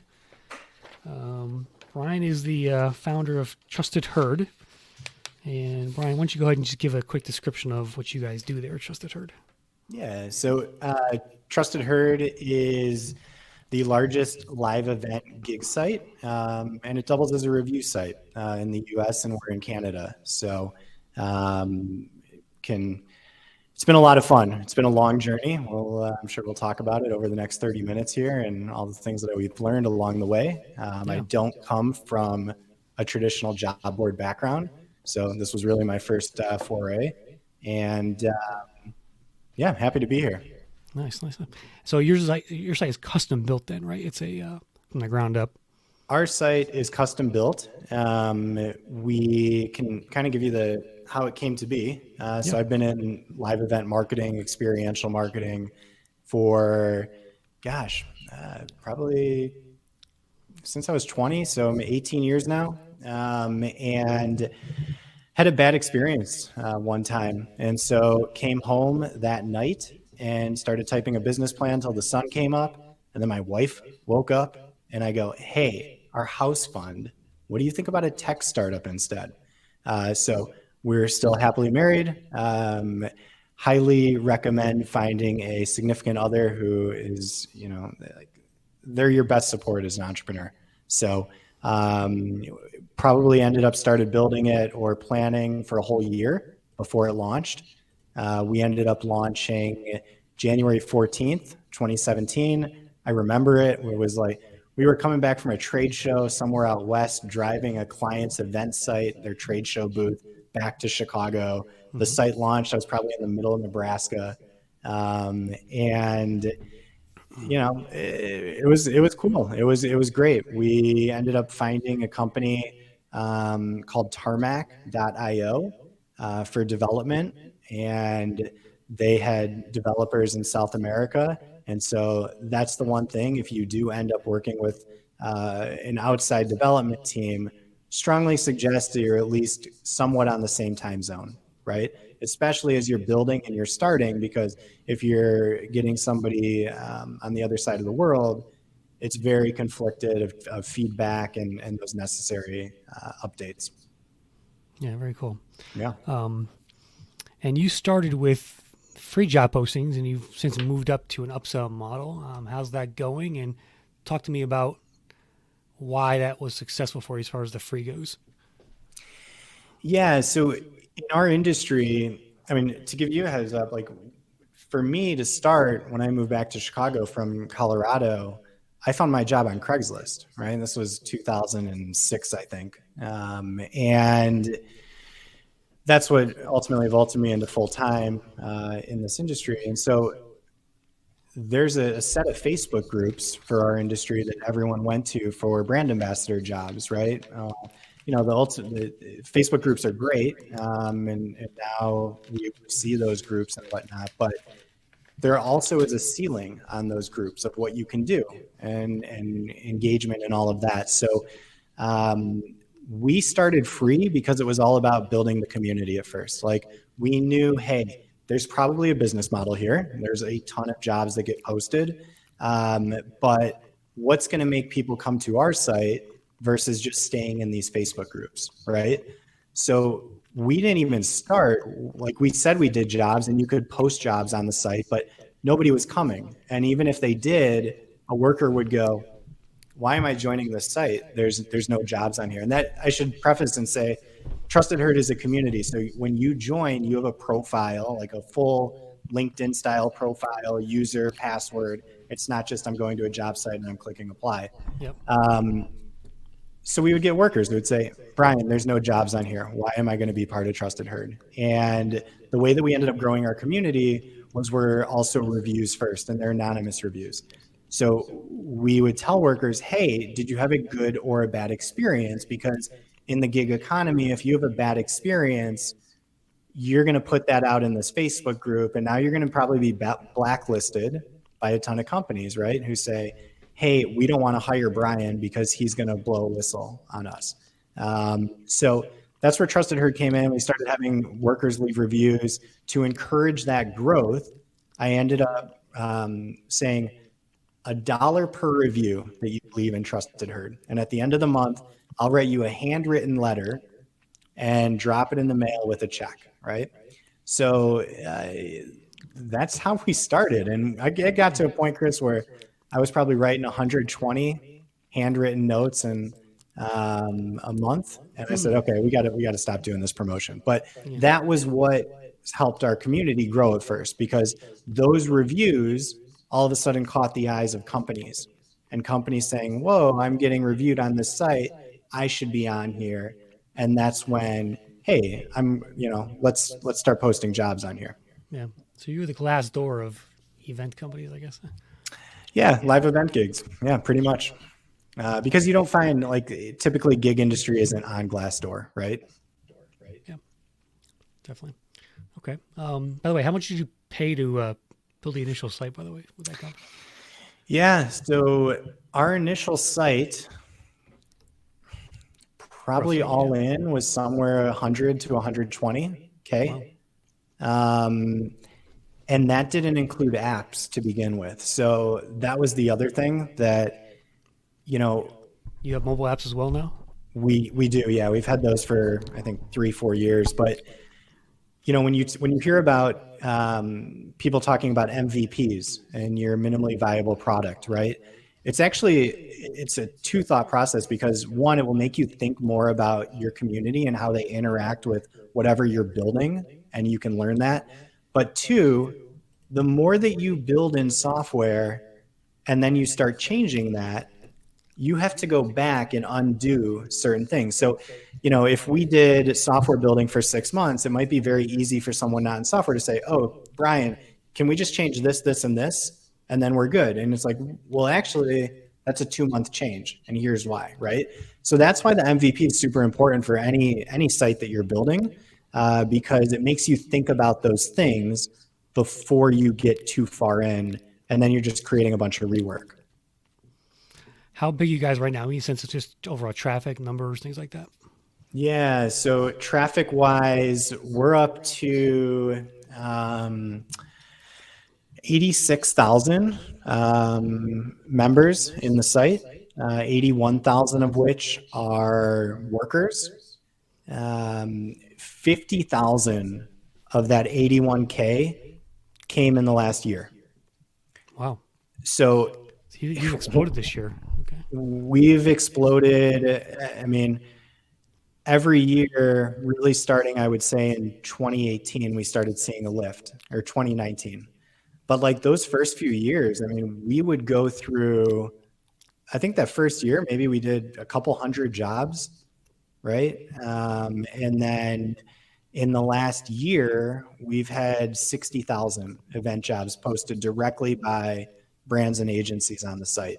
So it's like, and we can talk more and get into like community, but I do think it's important to know, like, when you do start a job board or any site or any startup, it's not just magic. Like users don't come and engagement and activity. Like you really do have to cultivate and work at it, and it does grow over time. Yeah. But you have to be willing to put in that work.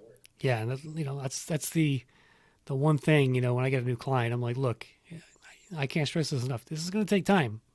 It's going to take 1 to 2 years of your life if you're doing this on the side. And every week, there's no stop. It's a grind. There's not. It's true. And I think they're a little too naive in the beginning sometimes. And the ones that do that, they don't last. Look, I've seen it time and time again. I was naive. I was naive in thinking I've been doing this for 15 years. I know the players. I know a lot of workers that will build a site and it'll be like Field of Dreams. Like people will just come, right?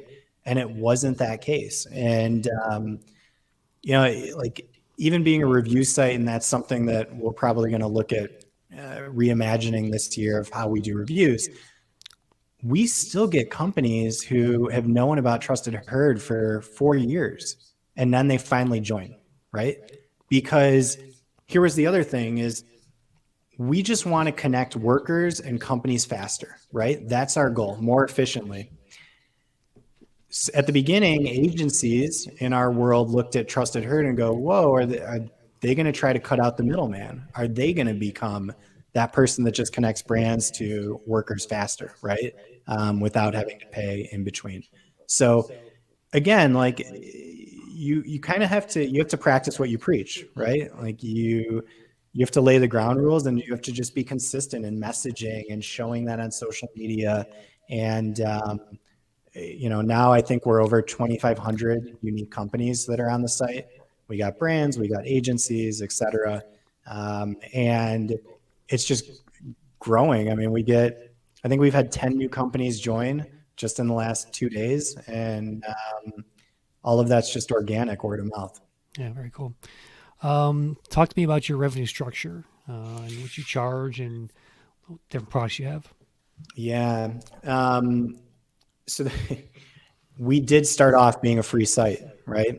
And it wasn't until I think 2018 we started to get enough traffic on the site where we did it as a Glassdoor model. So companies have very basic profiles, but hey, company, do you want a more enhanced profile? You have all these workers, especially in the gig economy. Like it's not the equivalent of me saying, oh, I want to work at Chipotle. I can just go look at Chipotle and whatnot. Like there's a lot of companies you've never heard of, thousands of companies. And so you want to know, are they legit? Do they pay on time? How long do they take to get paid? So more workers were coming to Trusted Herd also to look at company profiles. So I think we started at $1,800 for a year to have a profile that similar. I mean, we kind of modeled it after Glassdoor and an enhanced profile, right? I think we got 20 companies and things were going good. We were about to raise money from two friends and family, or I would say step beyond friends and family, small funds. And then COVID hit, right? And for the live event industry, I mean, that was one of the first things to go, that in hotels. So I was set to go out to Expo West in Anaheim that week. My sister was going. She had gotten on the plane. And I go, knowing live events, I don't think this one's going to go through. She landed, got to the hotel, and then got back on the airplane to go back home. They canceled it. So that was rough because we had like 4 months of a window of like, we're starting to hit that hockey curve, right? And then all of a sudden, we didn't go to zero because we had enough companies posting jobs, but probably went down 80%, right? Like overnight. And the funding obviously didn't go through. And so we ended up making a deal with our developer who goes, Brian, I believe in you. Let me become a bigger partner in Trusted Herd. So now he's a full-time partner in Trusted Herd. Tarmac, they got over 350 developers across South America and Europe. But so you still use them? Yeah. We use them. I have another startup where we're partnered on. But that's just the thing is like you have, and now it's giving me a unique perspective, right? And how we approach building and hitting the gas pedal. But it is about the community, right? And so when COVID did hit, I did this thing called TH Live, Trusted Heard Live, and I invited a different agency owner on this Monday through Friday hour-long interview, and we broadcast it out to all of our Facebook groups, right? And it was very popular, and it was fun. Like, how did you get into the industry? What was your first job? Who was your first client? How did you get to become a $5 million agency, right? But like, that's the part of community that is important to a job board. And if you're trying to build it to be bigger, is like, yeah, the jobs are the beating heart, but what's around that, and what can you also make into a heart, right? Right. Yeah. Very cool. Very cool. So You mentioned word of mouth a lot, but how do you actively market to employers today? If so, how do you do that? not really. We have our Facebook groups. So it's over 200 groups, 800,000 members in the groups. Now, these groups are 10 years old, right? So that doesn't mean they're all active, but it's brand ambassadors of Cleveland, brand ambassadors of Miami, brand ambassadors of Louisiana. Like, it's all states and cities. And we actually recently built it where when you post a job in Trusted Heard, that job will automatically appear in a Facebook group, right? So it is word of mouth, right? But these agencies also and companies like using Trusted Heard because now workers have much more robust profiles. They've been reviewed, they have endorsements, and so when they apply, they come onto our platform, click a worker name, and then they can see everything about that worker, right? When they applied, their distance to the event location, we give them their phone number, their email. Like, ball is in their court at that point, and then that relationship goes off of Trusted Heard, right? The last 6 months, we've been building out workforce management that's going to go into Trusted Heard. So now companies will be able to create shifts, track hours, checking in, checking out via GPS or selfie, and then more. But ultimately, like, that will bring a lot more workers, right? Because if an agency is using Trusted Heard for workforce management, they're going to say, hey, group of 5,000, we need you to be in Trusted Heard, right? Yep. So company profiles, upsell postings. How else do you make money with the site today? Yeah, so we have the company profiles, which we called our premium package. Now it's 3,600 annual or 2,400 for 6 months. The biggest advantage, I would say, now we have a list of like A to N of benefits. The biggest benefit is you can go into Trusted Heard, search by any address in the US and Canada. You got advanced filters too, but you can do a radius search. I want everyone within this address of Miami 22 miles away. Up pops everybody in Trusted Heard. You can see their profile and you can direct message them, right? So it's an incredible value. Like, we don't show their phone number or email, but you can message them through the site. And if the worker wants to apply to you, they do. But we get companies who join and go, that was an incredible value for $3,600 because we just found the best people in every place that we were going, right? So that's our premium package. It's still free to post jobs.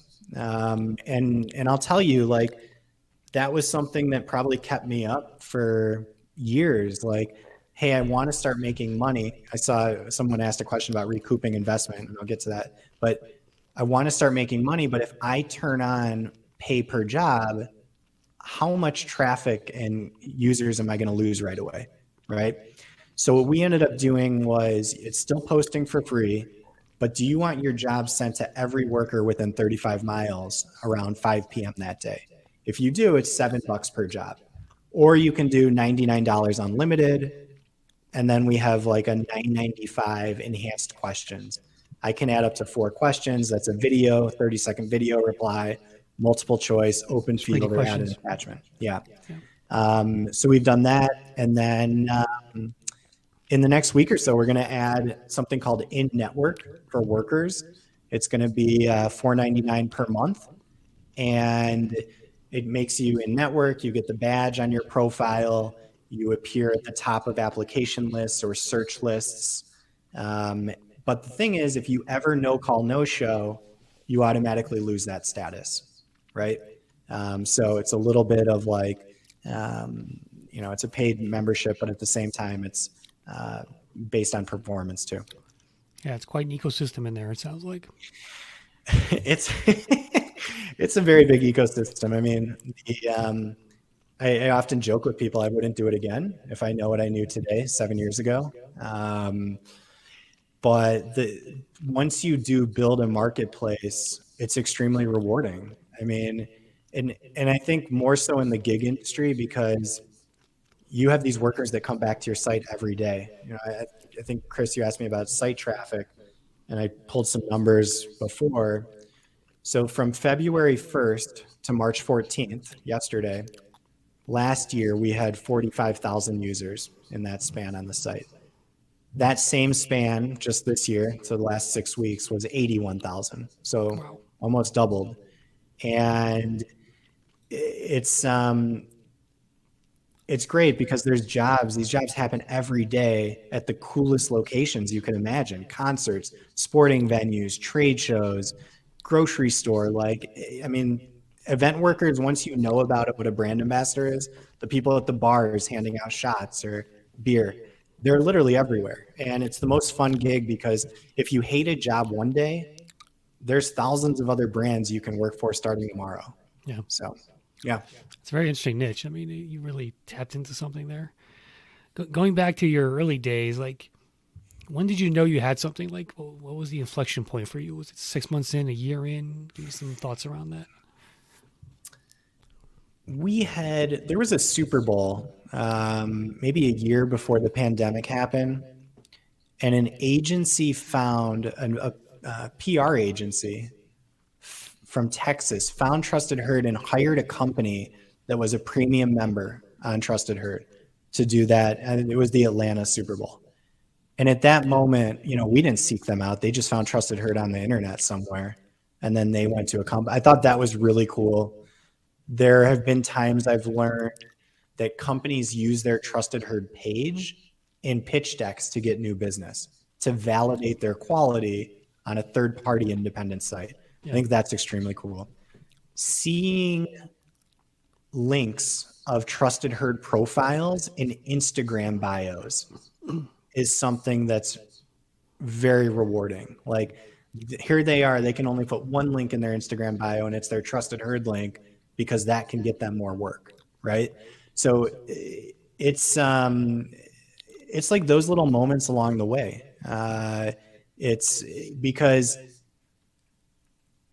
when I spit out like those big numbers, I was talking to my wife Enza last night. Yesterday was a top 20 single day job posting. I think we had 330 jobs posted on Trusted Herd directly. And I was like, it just feels small after talking about like 60,000 in the last year. But at the same time, I go back to 2017, 2018, like 2019, we had 33,000 jobs. The year of the pandemic, we had 11,000. 2021, we had 31,000. And so it's just kind of watching it build, right? Like that snowball going down the mountain. And if you don't relish those moments in between, I think you can lose sight of how big of an accomplishment it's been, right? And just Yeah. being really At rewarding. this point, your site's feeding on itself, and it's you don't have to do much marketing at that point where you are. Like I've been there with my local job board, and it basically I was working 4 hours a day on it because it was just feeding on itself. It was all automatic at that point. Once you get to a certain level, that's where the economies of scale come in, and you've hit that definitely, man. Yeah, and like Trusted Herd is just me. I have a group of I think 5 developers that work on it, 4 to 5 developers, and then a couple months back we hired our first content marketer. So Matt, who's listening right now, out of California, he just graduated college. I posted a job on LinkedIn, and gosh, I think I got like 140 applicants, Hmm. and I'm just going through it, and then I see Matt, and I click his website because I think as a content marketer, you should have your own website, right? Yeah. And I just remember I was watching at like 9 p.m. at night. And I was like, this guy's great. This is 100% exactly what I'm looking for. Like he's good on film, and we've seen much more growth since he joined, I think back in September, October. So anybody can follow our Instagram. It's at Trusted Herd, HERD. Um, but we do weekly show offs, promo show offs. So from our Facebook group, I make a post Sunday morning, and then all these workers post their pictures from jobs the past week. It's Oh, just cool. fun to see what everybody's up to, right? So that's one That's a element. great community tip right there. I love that. Say that again. Describe it again. Yeah, so, and we've been doing this for over a year, but like it's the most basic Facebook post, and it says uh, this week's promo show off, and I give you know the date on Monday through the date on Sunday, and then everyone just posts their picture from the week, and then what we end up doing with those pictures is we take them and turn them into social media, right? Because everybody likes seeing themselves, and it adds exposure for those workers as well. So we put those on our Instagram, Facebook, Twitter, LinkedIn. Um, we started in December the top 10 most sought jobs on Trusted Herd. And we make it into a blog post, but also a carousel on Instagram. So you could see those on our Instagram or LinkedIn. What's amazing about all of these community building elements is how can you as the job site add value to your user, right? So they're sharing this content or they did something on your platform. How do you elevate them? So we started this top 10 list in December. It was one of our best performing Instagram posts ever. I think it had 120 likes on it, a lot of views, etc. And now we do that every month. We did it in January, we did it in February. Companies love it because it's a way for them to boost them up to their network, right? So they Yeah. reshare it. And this month we're going to do top 10 worker pictures. That's probably going to come out today or tomorrow. And it's at a point now where you can start thinking more about that, right? Because like the jobs were the most important in getting all of that in there. And now that that's engaging and firing on all cylinders, how can we add more on the community stuff? Yeah. I love that. And, if you're a job board, say, go follow what these guys do. I Trusted Herd on Instagram and the other socials, and you'll learn from people who are doing it correctly, which is my point here. So I appreciate that, Brian. Yeah, and you know, I would say for us, like Twitter is not a big platform. LinkedIn, you're going to go after companies, not workers typically. Uh, but we've grown our LinkedIn following pretty decently the past couple months, and is like create that LinkedIn page. Yeah, if you push This content thing, on there, it will grow automatically. it will grow Guaranteed. automatically. Yep. Yeah. And then when you tag companies or tag individuals, they reshare it, right?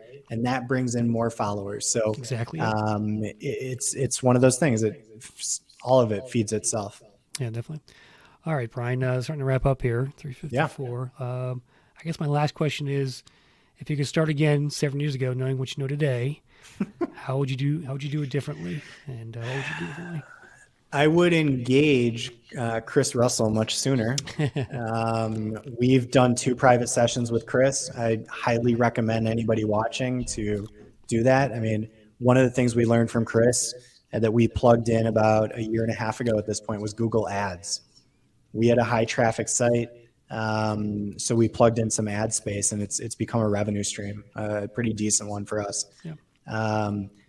Probably would have started with a basic job board, um, maybe something out of the box. I've often thought about taking Trusted Herd and making it where you could put your job board and use Trusted Herd, right? Like we could sell the platform to people and white label it. It's just such a tough question. I don't know if I would necessarily change the journey because I knew from the beginning this would work, and if I stuck at it long enough and we build a custom solution, eventually would pay off. So getting back to that question somebody asked of how long did it take to recoup your initial investment? I think we've ended up raising maybe $400,000 to $500,000 throughout 6 years of Trusted Herd. A lot of that's friends and family, 10 to 15K at a time. This year we had our best revenue year, or this past year, and this year we're tracking to beat that. and probably be in the black finally. So that's what, 6 years, right? Like, it just goes to show we wanted to build something bigger to incorporate all these community elements and much more than just a solo job board. But when you do that, you got to find ways to make money and support it to grow it. Definitely. So, yeah. Any other questions from the audience there? Here's your chance to talk to Brian. We got a couple minutes left for the next session. Let's see if Any there's new features? Any new features coming out, Brian? Yeah, so we're working on workforce management. That'll come out here in the next 2 months. I mean, we did surveys and interviews, intense interviews, like hour plus long with companies. That's the other thing that I want to say, like, tips that people have. People apply to jobs for reasons other than money. Okay. They just do. They like the job. They like the location. They like something about the job. There have been jobs posted on Trusted Herd that I go, it's way too low. Nobody will ever apply for this. And then you get all these people to apply, right? So that's one thing. If you have a member who's a company or even a worker that messages you and has a complaint, that's gold. Listen to it. Turn it into a positive. If you can turn their complaint into a positive for them, they become one of your biggest advocates. You've also fixed something that other users have probably quit on, but they're not productive enough, not productive, but they don't want to email you. They're just like, all right, I'm just going to quit. So that's another thing. How do you plan to exit? We'll see. I mean, there's a little piece of me that we might start doing stuff outside of the live event gigs. We might get into more general gigs. And then it becomes more, desirable, I would say, to just outside of just the event industry. Another thing we're looking at this year is we've never done SEO. So cannot wait for this next session because it's something I'm actively interested in. But let me ask you, yeah. are your jobs on Google for Jobs today? No, they're not. They're not. Okay, Mm-hmm. well, there's instant traffic right there, man. Particularly for you because you got a lot of them. Yeah, that's actually that's probably what's next in our sprint. But yeah, get on that. yeah. But if anyone's interested, and ever reaching out, find me on LinkedIn, Brian Fox or Fox@trustedherd.com. I'll drop it in the comments section. We're just at the point where we're looking for partnerships and SEO help. Anything that we can do to help, push and pull traffic to each other's site or grow it. So I'm thankful that I found Chris and this community, and really, thanks for inviting me to be on, Chris. It's a pleasure and honor. Absolutely, man. It's always good to hear from successful job board owners, and you're definitely one of them, Brian. So appreciate it, and good luck, and stay in touch. All right, will do. Thank you so much. All right, that's Brian. We'll say goodbye to him. Hope you guys like that. That was a good one. Yeah, definitely follow him and Trusted Herd. I mean, learn from people who are doing it correctly. It's one of my always my go-to tips out there for you guys. All right, it's time to talk about SEO. Spit my gum out. So, we're going to start with SEO. So much to talk about here. When it comes to SEO for job boards, there's sort of two aspects now. There's the regular SEO, and then there's the Google for Jobs stuff. This is not about Google for Jobs. Google for Jobs is easy, basically. You just basically plug in your site and you're done. And you can go to jobs.google.com if you want to learn more about that. But let's talk about some of the ways you can create organic traffic to your job board through Google itself. My formula I've always kind of relied on over the years is pretty simple. There are lots of other aspects to SEO out there that a lot of SEO experts get paid a lot of money to do. I'm not one of those guys. I'm much more of a on the ground, nailing the basics type of SEO expert, if you will.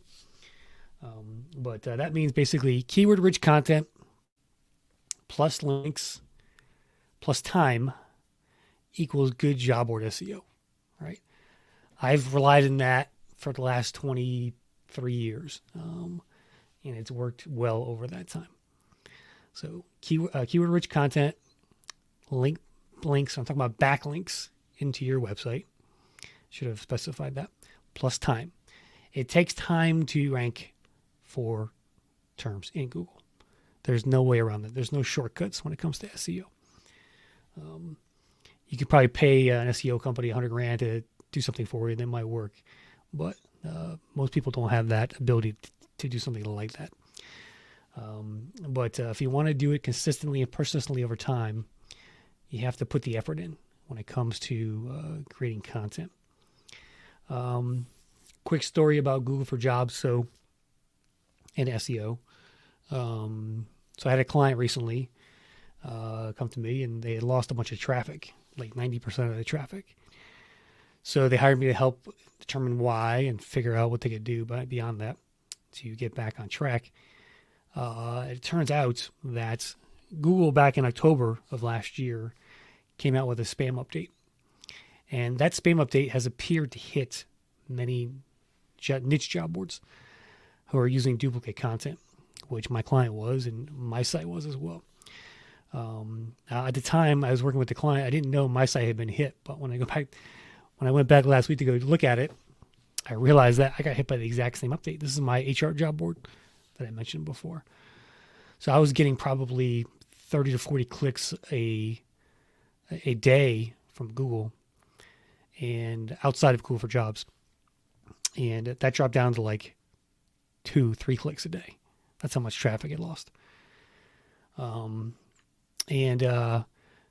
story short is what I found out from someone I know in the space who I trust was that Google is cracking down on duplicate job listings. And that was the main reason they had lost their traffic. They had also done some stuff like requiring a login, which Google doesn't like. They took all that off. But in any case, Google for Jobs is not a very big driver of traffic anymore. It used to be when it first came out. But they are cracking down on duplicate job listings. So if you're indexing content from a known source like an Appcast, those players, you may have seen a hit in your, go back and look in October and see what happened if you do have any Google for Jobs, Google traffic overall. So that's one thing I want to mention out there. There's one hack you could try with Google for Jobs, which I haven't tried it lately, but it did work a couple years ago. So go and take a job listing on your site, change the job title slightly, just add a word or something like that, or reverse the phrasing on it, and repost it to your site. Go the next day on Google for Jobs and see if it appears by itself. Because I think what happens is Google will look at that job title separately. And if it's a different job title than it used to see, it may rank that job higher on Google for Jobs. That's just one thing I've seen over the last couple of years that seemed to have worked. I'm not sure if it still works or not, but it's worth a try if you want to go and experiment with that. So go take a job you have today that's on Google for Jobs, that's being indexed, that maybe is being indexed first from another job board, because they have multiple job boards for each job. Change the job title to a unique one, and then wait 24 hours, go back and see if that job appears by itself with your name, job board's name listed underneath. If it does, that's a little hack you can use to get some traffic out of Google for Jobs traffic. Serge says here, hey Serge, we were able to grow our traffic from 200K unique visitors per month to 600K in less than a year by creating a salary converter, income tax calculator, and cost of living calculator. Useful content is critical for SEO, in my opinion. Yeah, very good. Talent.com does a great job of that as well, just by complementing the job listing with other sets of data around it. And the more you can do around that, the better. SEO is not a good solution for job boards, John says. It's very hit and miss.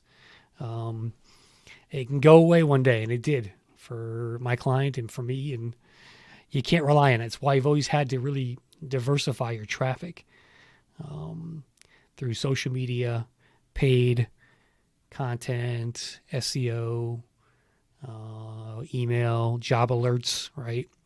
You should be pushing job alerts. You want to own the channels you can own, which is SEO or somewhat SEO, right?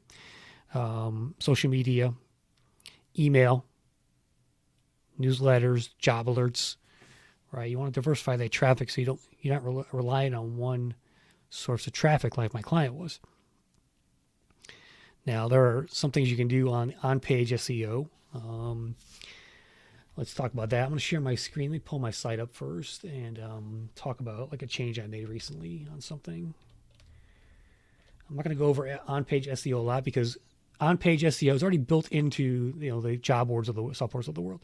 Smart Job Board, they're already basically SEO friendly out of the box. Now, the one thing you can do is kind of look for places on your site to change things. So, for example, let me share my screen here and go to this tab. So you can see here, let me know if you can't, I'm on Evil HR Jobs. This is on Smart Job Boards platform. And I did a few things recently to make the site more keyword friendly. So I changed a few things. So I'm targeting the word HR jobs as my keyword phrase, right? That's my number one phrase I want to be found for with this job board. This job board is about a year old now. So keep that in mind. So I went on the homepage, and I do a lot. Go onto your homepage. This is one tip to take away from today. And look for places to add that keyword phrase a lot. So I went in, I changed the header. I think initially I had it saying HR and recruiting jobs. I changed the HR's job source. And I changed the subtitle to say human resources and recruiting jobs. So there's a phrase there. I added in the navigation, a link to my remote jobs there. Instead of remote jobs, I said remote HR jobs. I went to this label here, which said feature jobs, and I added the word HR in the middle. Again, targeting that phrase, HR jobs, right? I went to the blog section, same thing. It said latest blogs. I changed the latest HR blogs. I added my keyword in there. Also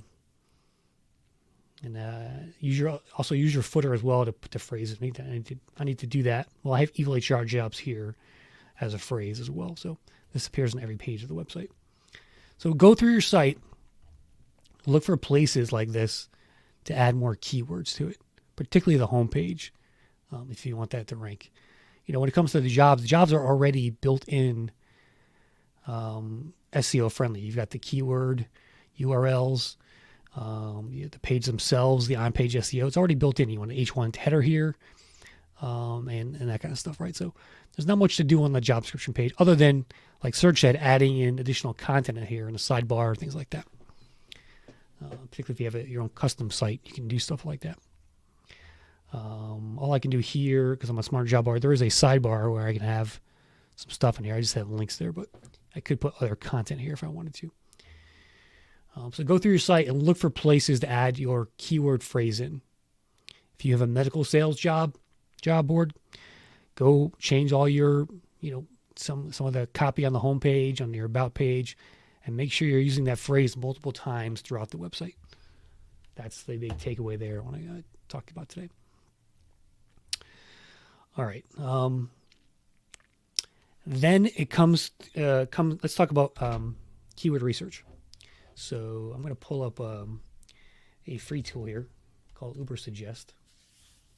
You can get a paid account here as well. It gives you more data, obviously. But when I go and create a blog post, the first thing I do is I look for I figure out, okay, what keyword or phrase can I target with that article, and I go here to find out what's trending, right? So, let's see. Let's say I want to write an article on talent acquisition. I'm going to search it. I got to click search here, I think.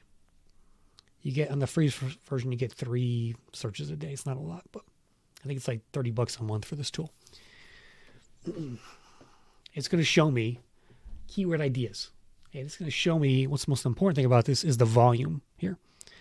The volume indicates the number of searches this particular keyword has during a month. Okay. It also shows you, in this case, what the cost per click on that, if you were to buy an ad against it, if you were to buy a keyword ad. So the higher that cost is, the more competitive that keyword is.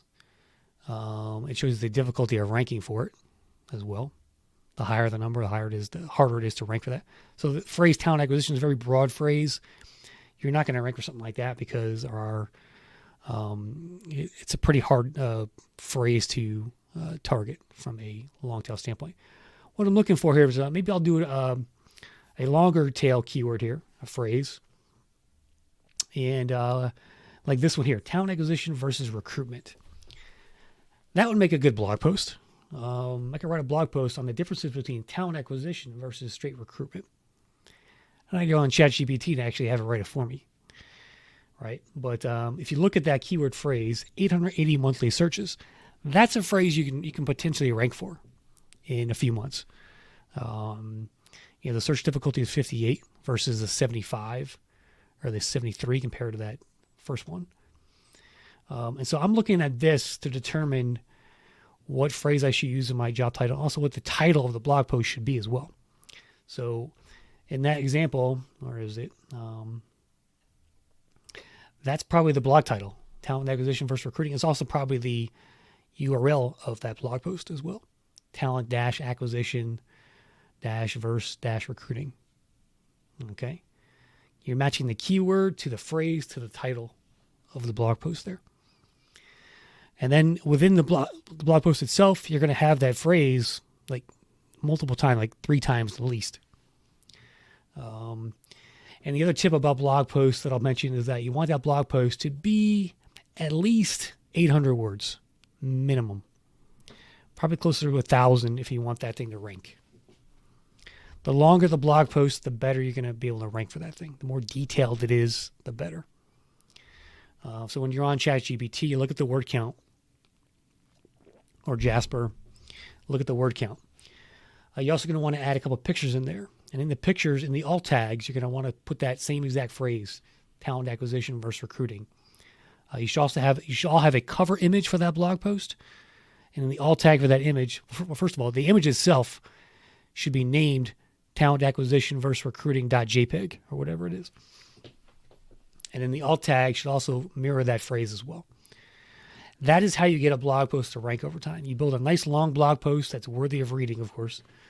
But then you pay attention to the details, the file names, the alt tags, the title, the URL structure, and the keyword phrases within the article itself. All right. That's how you build a content-rich blog post. And you use one of these tools to do that. I also have Moz available. If we look at Moz here.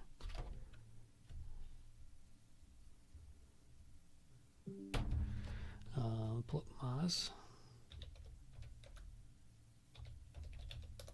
And Moz, you can also track keywords in there in these tools as well.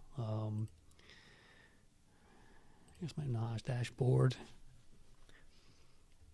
So you can see, like, the domain authority of a site. Like these guys, Eightfold have a pretty strong domain authority. It's 62 versus 27 here.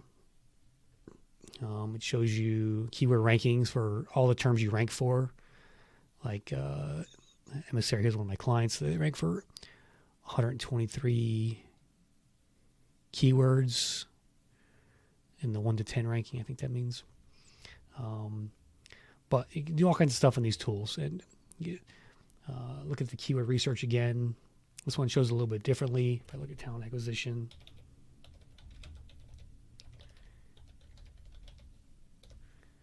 it can give me some data here. Let's see if it matches what Uber Suggest has. They're all working off, I think, of kind of API that Google gives them.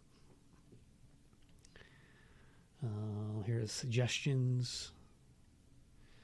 So they say talent acquisition is 89.49. I think Uber suggested it was 14,000. So not sure why the difference, but you get the idea here. Multi-volume, you can sort that. All right, it gives you other ideas here, and this is great just for looking for blog post ideas, right? And see which is a good ranking. Anything with like a couple hundred searches, that's pretty easy to rank for versus, something in the 4s, 5s, 600, 700s, right? I've had some blog posts go viral over the years. I think I did one for Emissary that was 7 stages of the recruitment process. And that page is getting like thousands of views each month from Google, clicks from Google, versus this one article I did. It was like a home run as far as that goes. It was generating like thousands of impressions each month and leading to about like 3,000 clicks per month on one article on their blog. And I think one of the reasons for it was it was a good article. It was long, like 1,000 words, and that phrase, like 7 stages of the recruiting process, was showing up with slightly different variants of the phrase, like 7 stages of recruiting, recruiting process. It was showing up for a lot of different sort of subvariants of the keyword phrase. And so I struck gold with that article that I wrote.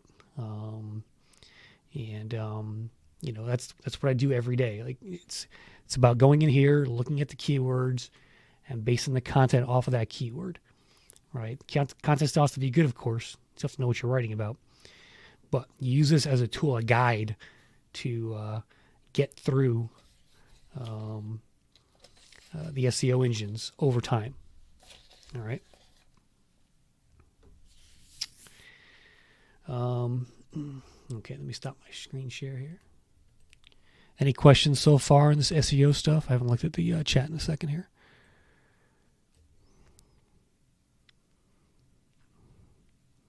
Dave says, once you have a keyword or target, recommend trying phrase.io. What is phrase.io? Can you put that in the chat what it is? Marshall says, having worked on lots of e-commerce sites, backlinks to your website is the biggest factor in rankings. That's my next point. Thank you. There's only so much you can do with content and on-page stuff. Correct. So the other part of content formula, or the SEO formula, is getting backlinks to your site. You can do that on your own accord through things like social media, your social media channels, any place that allows you to put a link. Directories like a Chamber of Commerce directory or any kind of other association directory you might be a part of, like SHRM, for example. Cited for HR has a directory on there. You can go pay to be in their directory on SHRM, for example. That's a backlink. But getting other sites to link to you is a very critical factor as well. And it's a very important factor, as Marshall said there in the chat. So one of the best ways to get backlinks is to go guest post on somebody else's site or blog. So I have a site called recruitingheadlines.com. If you want to write a story about how to recruit talent in your niche, come write it. I'll post it on the site as long as it's original. And you can put a backlink in there, and you'll get a backlink from recruitingheadlines.com to your site. That's a backlink. Not only is it a backlink, it's a backlink from a trusted industry source, another recruiting website. So it's kind of in the same, it's in the same vein, same industry, if you will, almost. Don't go and get a backlink from a gaming site or a casino or whatever. Get a backlink from a recruiting website, news site, or a staffing firm site, or another job board. Here's a great tip for all the people on the call. Do a link exchange with each other. Find a couple of buddies on here and maybe in the LinkedIn Zoom later. And do a link exchange. If you're all blogging, go insert a link somewhere to your buddy's job board and do the same for him. A link exchange is an excellent way of doing that. And in that link, make sure the sentence could be, if you have a medical sales job board, have them link with that phrase, like medical sales jobs should be the link back to your job board. But getting backlinks in there is a very critical part of this. You can pick them up on your own if you're doing a lot of content sometimes. Over time, other people will link to you. But you want to make an effort. I get emails every day from various SEO agencies looking to embed it. I got one this morning, actually, from some SEO firm. I had written an article on the client's site. And I don't know, it was talking about, it had some stats on there. And he goes, the email was, your stats are outdated on here. And he wanted me to change the stats to his client's site with some updated stat he sent me, right? Trying to get a backlink. But there are people out there every day. That's all they do is they contact sites looking for backlinks. And a lot of what they do is they look for articles that your site may have written, and they try to get you to link within that article back to them somewhere. So that's what they do. And there's a reason they do that, because backlinks are a signal to Google that your site is important. Okay? So the more backlinks you have, the better you can rank. And so that combination of the backlink plus the keyword-rich content plus time is what's going to get you free SEO content today. I was looking at my HR job board keywords on Search Console. Let me actually pull that up for you. Let's talk about Search Console, because I want to start using that as well. Search Console is a free Google tool where you can go and find out what keywords you are ranking for. And then you can track that accordingly.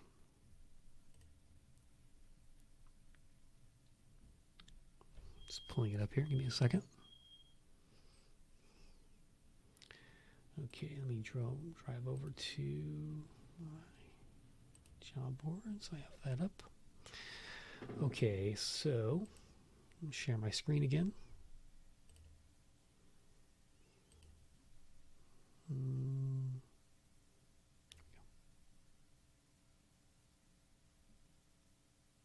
I want that one.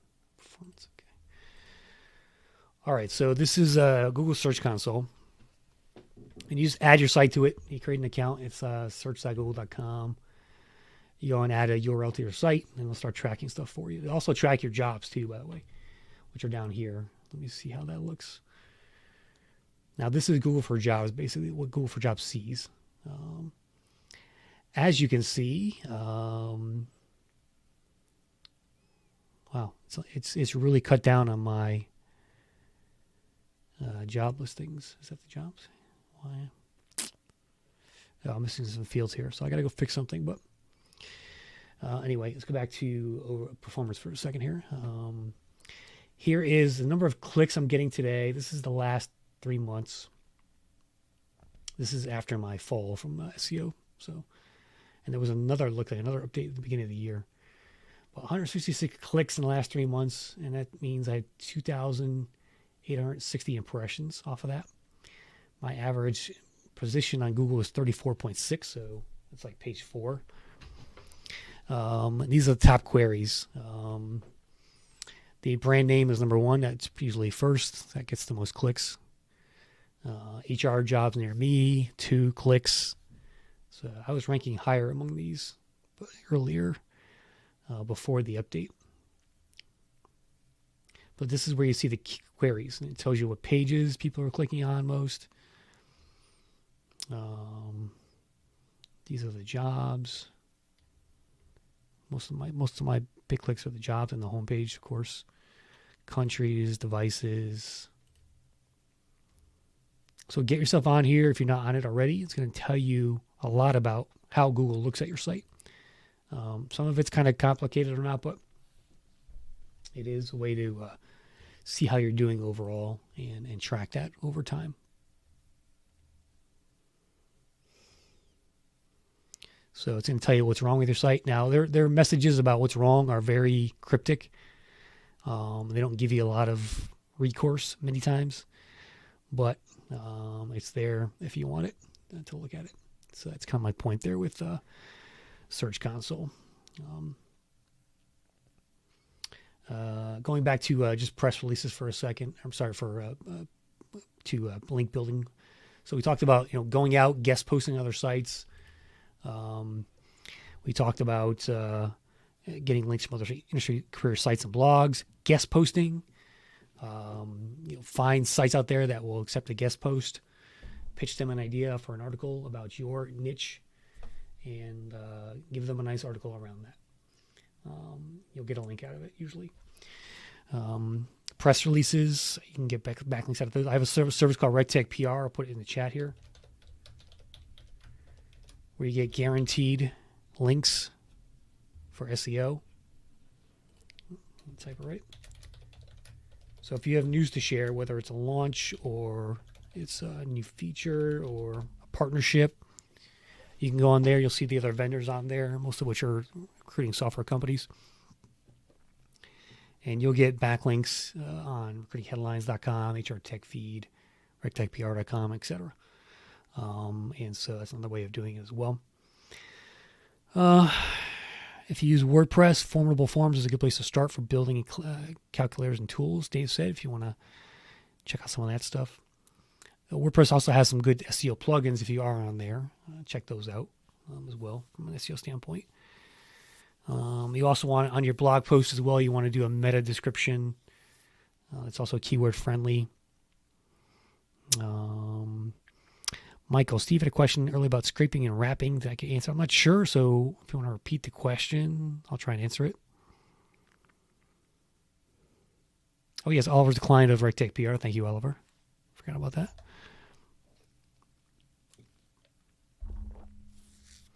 And my other tip on SEO was, if you do on Google for Jobs, you can use they have an API, which basically you feed your jobs into a real-time API so that they're not just crawling the feed every night where they're getting more real-time. I think that's a better way to do it if you can do it that way. But if you're using a custom software like Jobboard.io, whatever, you can't do it that way unless you have access to the API, I believe. So you'd have to basically pay a developer to do it, but you can feed your jobs into the Google Jobs API directly for a real-time updating of jobs, and I think that helps you get a little bit more traffic as well. Steve, I had a question. Okay, the best two competitors for Aspen Technologies in terms of scraping security content. So SourceStack is one I just talked about on the show. It's on my YouTube channel. Go listen. Check out sourcestack.co. I'm actually trying that now with Evil HR Jobs. I have a feed in there. And then Appcast is another one. Yep. If you want to get backfills of jobs. I think the more jobs you have on your site, just the more traffic you'll get from Google for Jobs overall. So it's kind of my general rule of thumb. So in the case of my client who lost traffic, he had about 10,000 jobs in there. I told him to double it, get 20,000 jobs on there, and that should help get at least some of the traffic back, maybe 10%, 20%, something like that, along with a bunch of on-page SEO stuff that I gave them. But yeah, the more jobs you have, the better overall. So it's going to help here. More pages on your site overall, in general, the more traffic you'll get from that perspective. Let me show my blind here.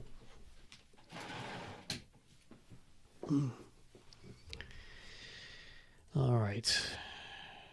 Questions on SEO. Jonathan, we don't see much correlation between job volume and Google for Jobs traffic. We have most of the jobs in South Africa, but very little Google for Jobs traffic. Yeah. I would think being in South Africa, you would have a better chance of getting more traffic from Google for Jobs. But like I said, it's probably the same in every country. In the beginning, most job boards saw a 20% jump in traffic, and then slowly, as more job boards and more employers got into the system, that traffic has dissipated. And that's why it's happening. It's just much more sources inside Google for Jobs today than there ever was. That's only going to get worse too. So, but at least you can start paying for it, hopefully at some point here. Stacy, once SEO benefited from adding the following to job posting. Job for dietitian at UCA. Yeah. So on the job description itself, and most of the software is already like this, you put in job for, you put in the job title, the company name, and the location in the actual URL string and the H1 header on the page itself. That's always been a better way to display the job to Google on page SEO. So, yeah. How many jobs do you have on there, Jonathan? And how many clicks on Google for Jobs are you getting today on those jobs? Serge says, our Google for Jobs traffic took a massive dip when Indeed started using it. I'll bet, Serge. Yeah, I mean, now it's dominated by the big guys, which I hate. Jonathan, 10,000 jobs. Okay. So on that 10,000 jobs, Jonathan, how much traffic are you getting per month from Google for Jobs? It's probably about 1-to-1, I would think, or maybe less. A few hundred clicks a day. Yeah, it's a lot less. I don't know how your site's structured or not, but I would like to take a look at it. That's the first thing I would say to you. Is it on some kind of standard job board software, or is it custom or WordPress or what?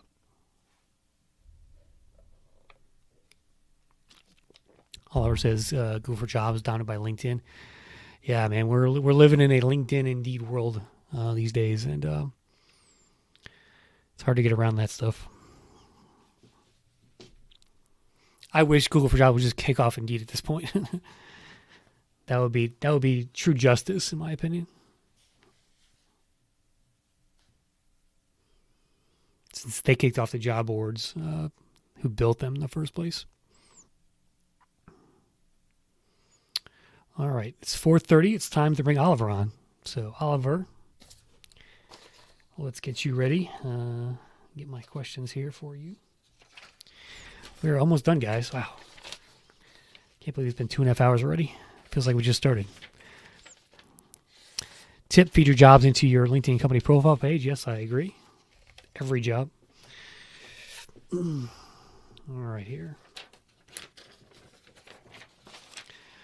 Oliver, I'm going to invite you on screen. We'll get Oliver Feekins from Track 5 on the call here.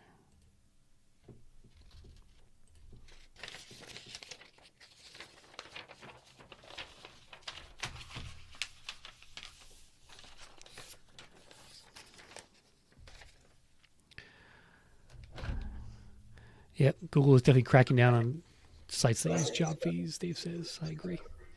Hello, Oliver. How you doing? I'm good, man. How are you? Good. Can't complain. Excellent. Excellent. Can everyone hear Oliver there? I can, so I hope you can too. Yeah, so let me ask you about Google for Jobs, Oliver, while we're on the subject. Sure. What do you think about it? How much traffic you're getting off of it, and give me some thoughts.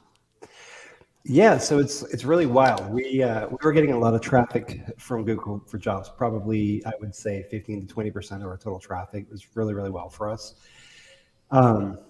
We actually, it's funny. We just did a test last week where we wanted to basically standardize our job titles, right? So basically taking a little bit of control away from the clients and standardize the job postings by schema so that they all kind of look the same. They're easy to understand. So we did that. And the very next day, we lost 70% of our Google for Jobs traffic. You're kidding. No. And so now we're in this kind of game. But here's what we saw. We saw 180% increase in conversion on a 70% traffic loss. So usability-wise, it was better. We were getting more applications, more conversions. But and on all our other advertising sources, right? Because you should never be leveraged in one channel. Everything was getting double the ads. All our paid channels, our cost per lead, or cost per application were cut in half. But Google for Jobs, because the exposure was so low, our impression volume was so low, we felt it. We still felt it. But then the question becomes, do you satiate Google for Jobs with a poorer user experience and a less, hospitable conversion rate? Or do you take care of the main business at hand and work around Google for Jobs? And then subsequently also, how does the paid option come into this, right? So is it even worth optimizing and playing towards Google? We can just buy the traffic knowing that we can do so in a way which increases our conversion rate. So it's a bigger question. So we're currently in testing and doing some multivariate testing between different feeds to find out if we can have our cake and eat it too. Yeah. So I'll be happy to report that once we figure that out. Yeah. Do you use the API to feed your jobs in, or do you use? Yeah, we do. We use the API. That can be a little problematic. We've actually just had an issue where the API is, damn near melted our database. So we've been working through that. And Google for Jobs will either take the API or it will index your site. So what we've also been finding out is that our SEO, right, our indexation or our site architecture isn't the most hospitable for the SEO environment. Spider traps, what we call them. Google gets hung up a lot of places. So we're really looking for an opportunity to improve that architecture and that SEO to actually help Google index our jobs. We're only indexing 20% of our total job volume, which is a huge area for opportunity for us. Yeah. Harry, I see you got some buffering issues. Maybe refresh the page, Harry. That's all I can suggest. There's trying that. I'm sorry about that. This is the last time I'm doing this on Crowdcast because I'm getting kind of tired of their service. But anyway, well, Oliver, let's reintroduce you to the audience here. Oliver Feekins from Track 5. You run alltruckjobs.com, which I put in there, And what other sites do you run as well? We have a few. We're basically in the transportation and healthcare space. So we have Travel Nurse Source, alltruckjobs.com. We also have launched kind of like a programmatic basic start, which we call Ad Elite. And we're actually moving our way over into the aviation industry with a site called All Flight Jobs, which we're going to be probably starting next year sometime. Good. Okay. Excellent. And what's the history check 5? Tell me when you started it and why you started it. Yeah, I started it in 2011 when I was about 20 something years old. Worked for a couple of internet companies prior to that. Came from the SEO background about 20 years ago before it was such a thing. Yeah, it was interesting, right? So it started with keyword research. There, like you were saying, we were looking for like basically niches with high search volume but low competition, but really high, instances of CPC. So people were spending a lot. We came in some of these healthcare nursing terms and things like that. So we basically optimized a small job board and went from there. We actually started on a pay per performance model with like one client. We're like, hey, we'll just load your jobs, send you traffic, and if you hire one, send us a check, that kind of thing. And long story short, like a year in, they never hired anybody until we got a phone call from another lady who was like, can we get on too? We're from that other place. I'm like, well, why would you want to come on? You didn't place any. She goes, oh no, they're placing 10 nurses a day from your site. So yeah, it's funny. So we quickly realized we had to pivot from a performance model to a SaaS play to a packages and things like that, right? Yeah. You live, you learn. So, so healthcare and trucking are notoriously one of the harder jobs to fill these days. Is that why you wanted to target those segments? And you thought you could we pretty much go after some of the hardest niches, right? So, for us, we operate on supply and demand scarcity. So if they're very hard to attract and then there's a micro niche you can get into and you can own that micro niche, like the gentleman that was on with the modeling kind of promotional space, that's a micro niche, right? If you can own that niche, you can name its price. Yeah. Okay, many questions here. So how much traffic do you buy today? And how much do you rely on SEO and other sources? Let's start there, I guess. The really cool thing is I would say we don't really rely on any one specific channel more than 10 or 20%. We really do have a great omni-channel approach. But I would say we spend money on probably probably 70% of our traffic. A gentleman was saying, SEO hasn't been very reliable for you. It's just hard to count on and it's hard to scale, right? And it's hard to scale when you need it. So we do have a great organic ranking. We rank number 1 for a lot of our terms. We have tons of traffic coming organic. The problem is it's more difficult to control the page they land on. It's difficult to control the experience. And in the paid environment, we're able to control the landing pages. We're able to control the conversion process. We test like crazy. We are obsessed with conversion optimization. We're obsessed with usability. And even in some of our latest tests, we had we have a physician website, right? A physician job board. We changed the age of the doctor by 20 years younger. And we saw a 25% increase in conversion. That's all we did. What do you mean change the age? So on the landing page, it said, find physician jobs. We picked like a good looking, like older doctor, right? Probably in his like 50s, 60s. And it was converting fine. We tested it against the same page where all we did is change the doctors to be in his early 50s, late 40s, a little bit more of like a Dr. House type of kind of look. And with only making that change, the conversion rate increased about 20-30%. Wow! So your cover image increased your conversion rates. Yeah, it saved that's crazy. $5,000 a month in clicks. Changing the picture. That's crazy. That's really interesting. Button placement. On our we have a travel nurse site, right? We had originally we had a clinical landing page, which was like a nurse staying in a hospital. Come find jobs, blah blah blah. Search for jobs. We changed that to a nurse on the beach where it's travel the world, see the different places, blah, blah, blah. Same thing, 30 to 40% increase in conversion. Literally from that, all we did is change imagery. And then we start getting into like micro variants, like text, call to actions, funnel, pagination, things like that, right? Everything we do along this line, it changes how it is. Now, when you spend millions of dollars in advertising like we do, it matters. If you're spending, even just do the math, if you're spending $1 million a year, if you're spending $85,000 a month and you do something which can increase 30% of your, you're saving $400,000 a year. Like it makes a difference. It's a big deal. Yeah. So what channels are you using to buy? Like, what are your kind of top three sources of paid traffic today? Yeah. I would say Facebook, Instagram would be probably a good one for us. We do obviously Google for Jobs. We're in a lot of the AppCast, the Pando, Logic, the Jovio type places. We are in obviously Google. We're actually a Google certified partner as well. So we actually partner with Google pretty heavily on job related things. We're actually running a beta right now with them on some certain things, and we're actually jumping on that beta for the sponsored ads for the Google for Jobs. Yeah. Did they reach out to you for that? No. We made it. We reached out to them. we heard someone else getting on the beta. We have a rep at Google, so we were able to follow that back into the product team. So it's the second Google beta we've been on. Yeah. Let me know when they start to push that out, because I want to know. From what I hear from talking to them, it's coming out fast and furious. So it should be. I think we're actually going to miss the beta. I think it's going to end before we get on it.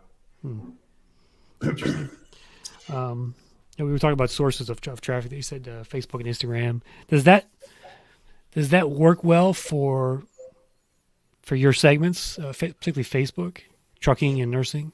It does. The only problem is we have the employment category, which I'm sure a lot of you are familiar with. For those of you who don't know, you used to be able to target pretty finely by profession, and also at that point, like kind of discriminatory questions like age and location and things like that. That went to the wayside a few years ago. Now all you can really do is find an interest. There are ways to get around it. You can do what's called lookalike audiences, where you upload your user base and you can tell Google, I won't tell you that I want a doctor, but we won't call it a doctor, but we will, here's a list of 100,000 emails. I want people like this. And Google, without telling Google it's a doctor, Google will be able to cross-reference those email addresses to their profession and give you people like that. That has worked really well as well. I saw a question about tracking conversion. There's a bunch of software. Mouseflow, if you don't use it already, it's a site called Mouseflow. Microsoft has a free version called Clarity, but basically it allows you to watch people using your site in real time. It's not real time. They mimic it, like they record their mouse clicks and they mimic it and show you later. It's a really good way to see how people are using your site, what you think they're supposed to use it on based on how they really do, so you can make changes. There's also some really great conversion software that we've used to kind of be able to A/B test different experiences. That's really affordable. I'm blanking on the name. We use it all the time. Unbounce, that's what it's called. Unbounce. Okay. So if you go to unbounce.com, you can literally, experiment on different things on your site, and you do not need to be a developer. You can literally bring in the code, move things around, and split it into two, and send half your traffic there, half your traffic somewhere else, and see which one converts to job seeking better. Yep. And you built your own sites, right? Is that correct? Yeah. Yep. Okay. So your products, what do you sell to employers today? How do you make money? Yeah, so we have wrapped this all up into a SaaS platform. So subscription based. So we have different plans, if you will. We have some upsells, and we have some performance type models as well. It's like pay per app. But for the most part, we have packages of access in the platform that range from anywhere from about $1,800, $2,000 a month, all the way up to about $10,000 a month. And we didn't start out that way, boys and girls, but we became, we developed a good product, and we're able to. And that's where I go to the Trusted Her Gentleman. Phenomenal product. I know we spent a lot of money on that software, but once you own that niche, you don't need to charge that anymore. Like, you can charge more, right? So I think there's also a part of entrepreneurs needing to know their value in the space, right? If you've got a great product, if you're in it, you really have to do an inventory. Like, we just went through this process a year ago where we basically were able to kind of secret shop some of our competitors a little bit and look at their site and bring them together and analyze what we do, what they do, where the product market is missing, and what they charge versus what we charge. And we found out, even if some of you guys may think we're expensive, we were on the lower end of what people were charging in our industry. So we started raising our prices, and it was the easiest thing ever. We increased, in the last 2 years, we've increased our average client spend from $1,200 a month to over $2,000 in 12 months, just by raising our prices and adding a few more bells and whistles. because our value is there. So Yeah, as your site grows in value over each year, I think you should raise prices accordingly. yeah, You know. absolutely. Yep. And some of this is employing sales as well, right? So a lot of the job boards, I know a lot of the guys are part-time, investing in some sales or some emails or just, little things you can do to get out there to get that bill rate. That's Yeah. worth it. So speaking of sales, how do you market your job boards to employers today? Give me a sense of what you do on a regular basis to target them and prospect and stuff. I'm sorry, say that one more time. Give me a sense of how you sell to employers today. What do you do? Yeah. What kind of prospecting do you do? And tell me about the sales process a bit, if you could. Yeah, so we do a lot, everything from content marketing, so building kind of account-based marketing to business owners, not in the form of, hey, here's an email newsletter, but more or come buy from us, but more of like providing value to that conversation. So it could be leveraging some of our data, which I think you talked a little bit about before. Top 10 this for that. Here's a unique perspective. A really good SEO tactic and a really good just content tactic in general is what we call newsjacking, is what we call it. Finding something that just came out and then in the news it's really popular and moving it into your industry. A good example would that be like ChatGPT for recruiting or ChatGPT for talent acquisition. Here's how your recruiters can leverage X. That kind of stuff really feeds to the C-suite. It really feeds to the decision makers and makes its way around. And then you obviously co-brand it and throw your message in there as well. So yeah. It's funny you mentioned that. I just did an article for a client on ChatGPT for recruiting. There you go. Great minds think I was newsjacking. Okay. And your salespeople. I mean, I assume you have salespeople there. What are some of the KPIs you give them? And is cold calling work today? Is it more email based? Yeah. I mean, give me a sense of that. People who tell you cold calling doesn't work just don't want to do it. 80% of our stuff comes in from cold calling. A lot of these people, they don't know about you, right? So you can email till they're blue in the face, they'll just delete them and delete them. But what we found out is those emails and that brand building works really well in conjunction with a cold call. Hey, it's Oliver from alltruckjobs.com. Hey, so we sent you an email a couple months ago about the top 10 reasons for X. Did you get it? Oh yeah, hey, we'd love to talk to you a little bit about that and what we do to try and help you, that kind of thing. Or we'll see them at a trade show, or they'll see some video content that we've done, or they've seen us on social. It all just helps build that brand. But social posts and emails don't close business. People close business. You got to get on the phones. So they're actually picking up the phone? They're taking your calls? Yeah. All day. That's interesting. Every day. Don't get me wrong. It takes work. It takes work. It's not easy. Yeah. But yeah, absolutely.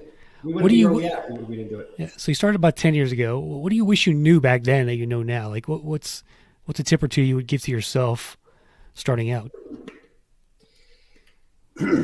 Two things. One would be slow down.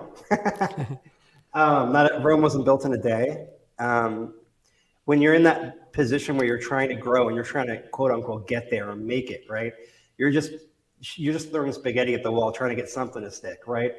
And I was going a million miles a minute, working on a million different things, trying to get something to go. And I really wish I would have slowed down and had a little bit more discipline and focus to focus on a few things and do them right rather than a lot that aren't. And then the other thing I would say is that I wasn't thinking big enough back then. And still to this day, not thinking big enough, right? Giving myself a little bit larger goals and really thinking of what your product can be, what your job role can be, the value it has to people. And when you're just starting out, you tend to internalize this stuff to like what you would pay for it if you were buying it. But you don't realize that these companies that you're selling to have massive TA budgets. And you can't price it in the what would I buy it for? You have to price it for its market value and what someone else will pay for it. And that is what I probably teach myself 10 years ago. Yeah. Oliver, if you're starting a job board today, how would you price it? Give me a sense of. So this is funny, right? So we're actually in this conundrum right now where we're considered a legacy job board, like a lot of you guys. We do package pricing. What it's done for us is it guarantees us a certain amount of conditional revenue every month, right? Which is really helpful. But B, on the same hand, it also prohibits our growth and it also makes it really difficult for us to innovate because why would I either A, add more traffic or B, innovate if my packages stay the same? Do you know what I mean? There's not really an incentive for our company to grow or innovate. So obviously we do because we raise our prices, but we're really moving towards more of a marketplace, really moving from a legacy job board model to a talent marketplace model, which is a different model. The challenge here is that we've got to change the tire on a moving car. We've got to get all our hundreds, if not thousands of clients over to this model where we can actually charge per performance. And we're actually moving one step further. We're trying to tie into the client's workflows, either applicant tracking systems, so we can know when they hire, so we can actually just charge them per hire. Yeah, that's which would be a much larger amount of money. But if we're getting that data back, then we know who the key hires are. We can actually play along with them. We can segment traffic. We can add secondary campaigns just for that client. We can actually play along with them, so to speak, and help be a part of their success as well. So there's just again, it's that thinking bigger, right? And we're also focusing on engagement, right? So we've got the apply thing down. We really want to take it to the next level of getting the candidates engaged with the recruiting companies, more effectively. The biggest complaint we hear is can't get a hold of these guys, because people are busy. If we can bring, recruiting company or talent acquisition representative and candidate together after they've applied to have that conversation on our platform, that's where we're trying to move to. So again, just kind of taking it to the next level, thinking bigger. Yeah. Do you store candidate profiles today, resumes, things like that? Yeah. So basically, the three tenets of our product are: we have the ability, kind of like post jobs, receive candidates, or kind of V1 job board. We have a lot of remarketing. We do a lot we have some AI stuff built in there as well. So it's a little bit more robust, a little bit remarketing. We also have the ability for them to search resumes. We actually match those resumes up to open jobs they have to make it easier for them and group them together so they can quickly go through them. They can also text message them, ping them, create call lists. There's all kinds of recruiting functionality built into our custom platform to make it easier for the recruiters. And then we also have the ability for candidates to apply to more than one job at a time or more than one company at a time and get competing offers back. So if I'm a nurse and I want to go in this area, we have 20 hospitals in that area, they can put themselves out there and get 20 specific offers right away instead of having to apply to all 20. Yeah, very cool. What, in your opinion, are the three most underestimated aspects you need to get ready when launching a job board? I would say, to your point from earlier, the amount of work that you're going to have to put into this thing, if you just want this to be a lifestyle business, right, where you just want to make a little bit of money and do something on the side, and that's kind of what it is, right?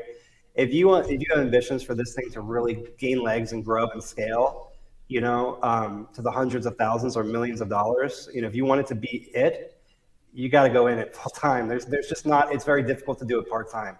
To your point, the amount of work you have to do just in marketing alone, you know what I mean, is massive.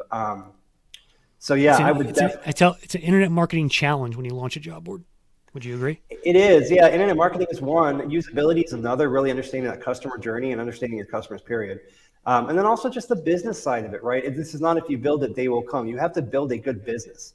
So forget marketing, forget the TA side of it, right? The talent acquisition side of it. You are building a valuable business, and you have to start it from that point out. Yep.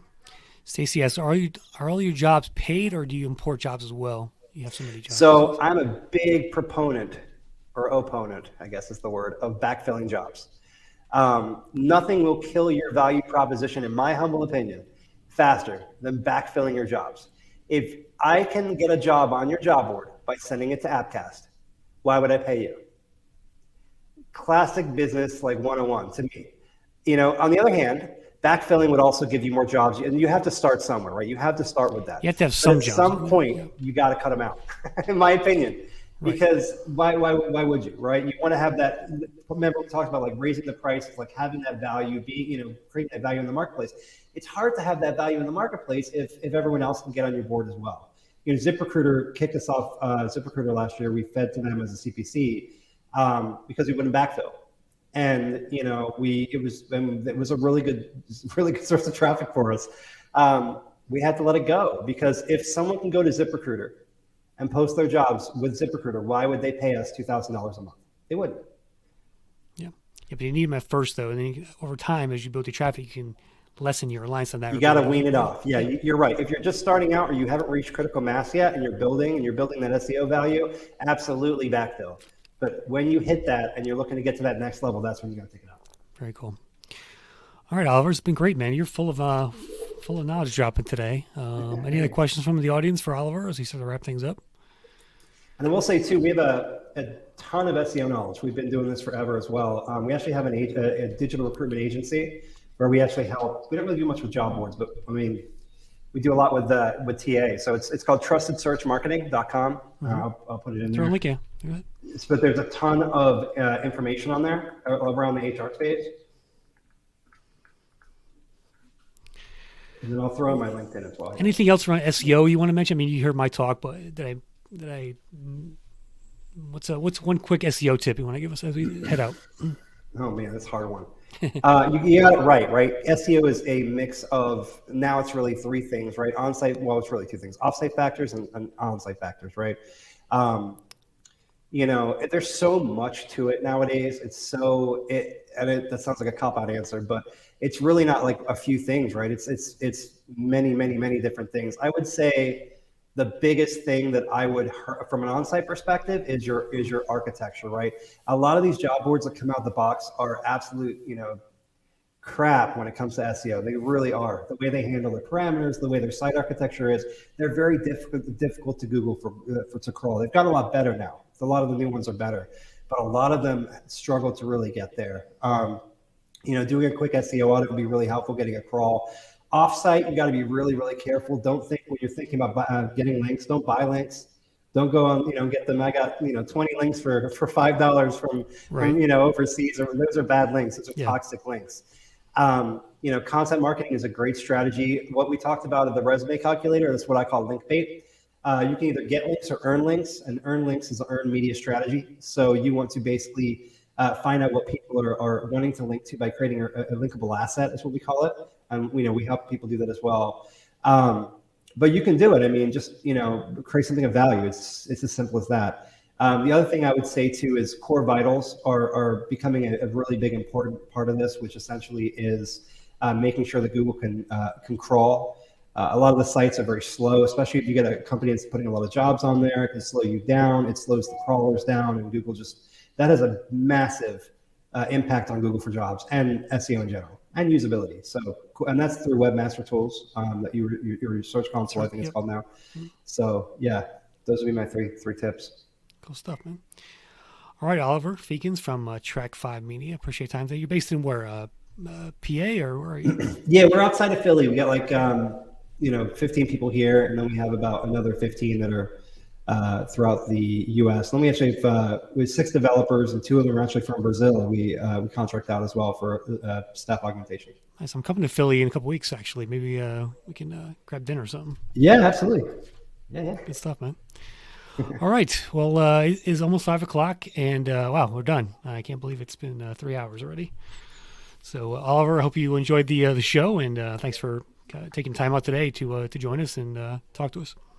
Yeah, I was just saying thanks everybody, and I know a lot of looking at a lot of sites, right? Everyone's we're all a big family here. It's all it's really rewarding industry. I wouldn't change a thing. I would go back into it again.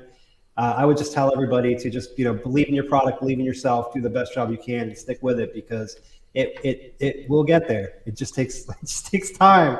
I'm gonna drop my email here in the comments. If any of you guys have any questions, or if I can be of any assistance to any one of you, just send a quick email or whatever, or point you in the right direction for anything I was talking about. Feel free to reach out to me. But I wish all of you guys the very best. You're the man, Oliver. Thanks a lot. Cheers. All right. There you go. Another Job Board Con in the books, guys. So it is 5 o'clock. I'm going to go take a pee break and grab a beer, and I'll meet you back on Zoom in about 10 minutes. So stay tuned. I'll put the link in the chat there for the Zoom session. Hope you guys enjoyed this today. Again, you can watch the replay anytime on demand, basically in about 10 more minutes as soon as the site ends the broadcast and it processes the video. Yeah, if you can't make it to the Zoom, thanks for coming. If not, we'll see you in a few minutes, and we'll chat for another hour or so after that. So appreciate you coming today, guys. Hope you learned some stuff. And thanks to our guests, Brian and Oliver. And another Job Board Con 2023 in the books. See you soon.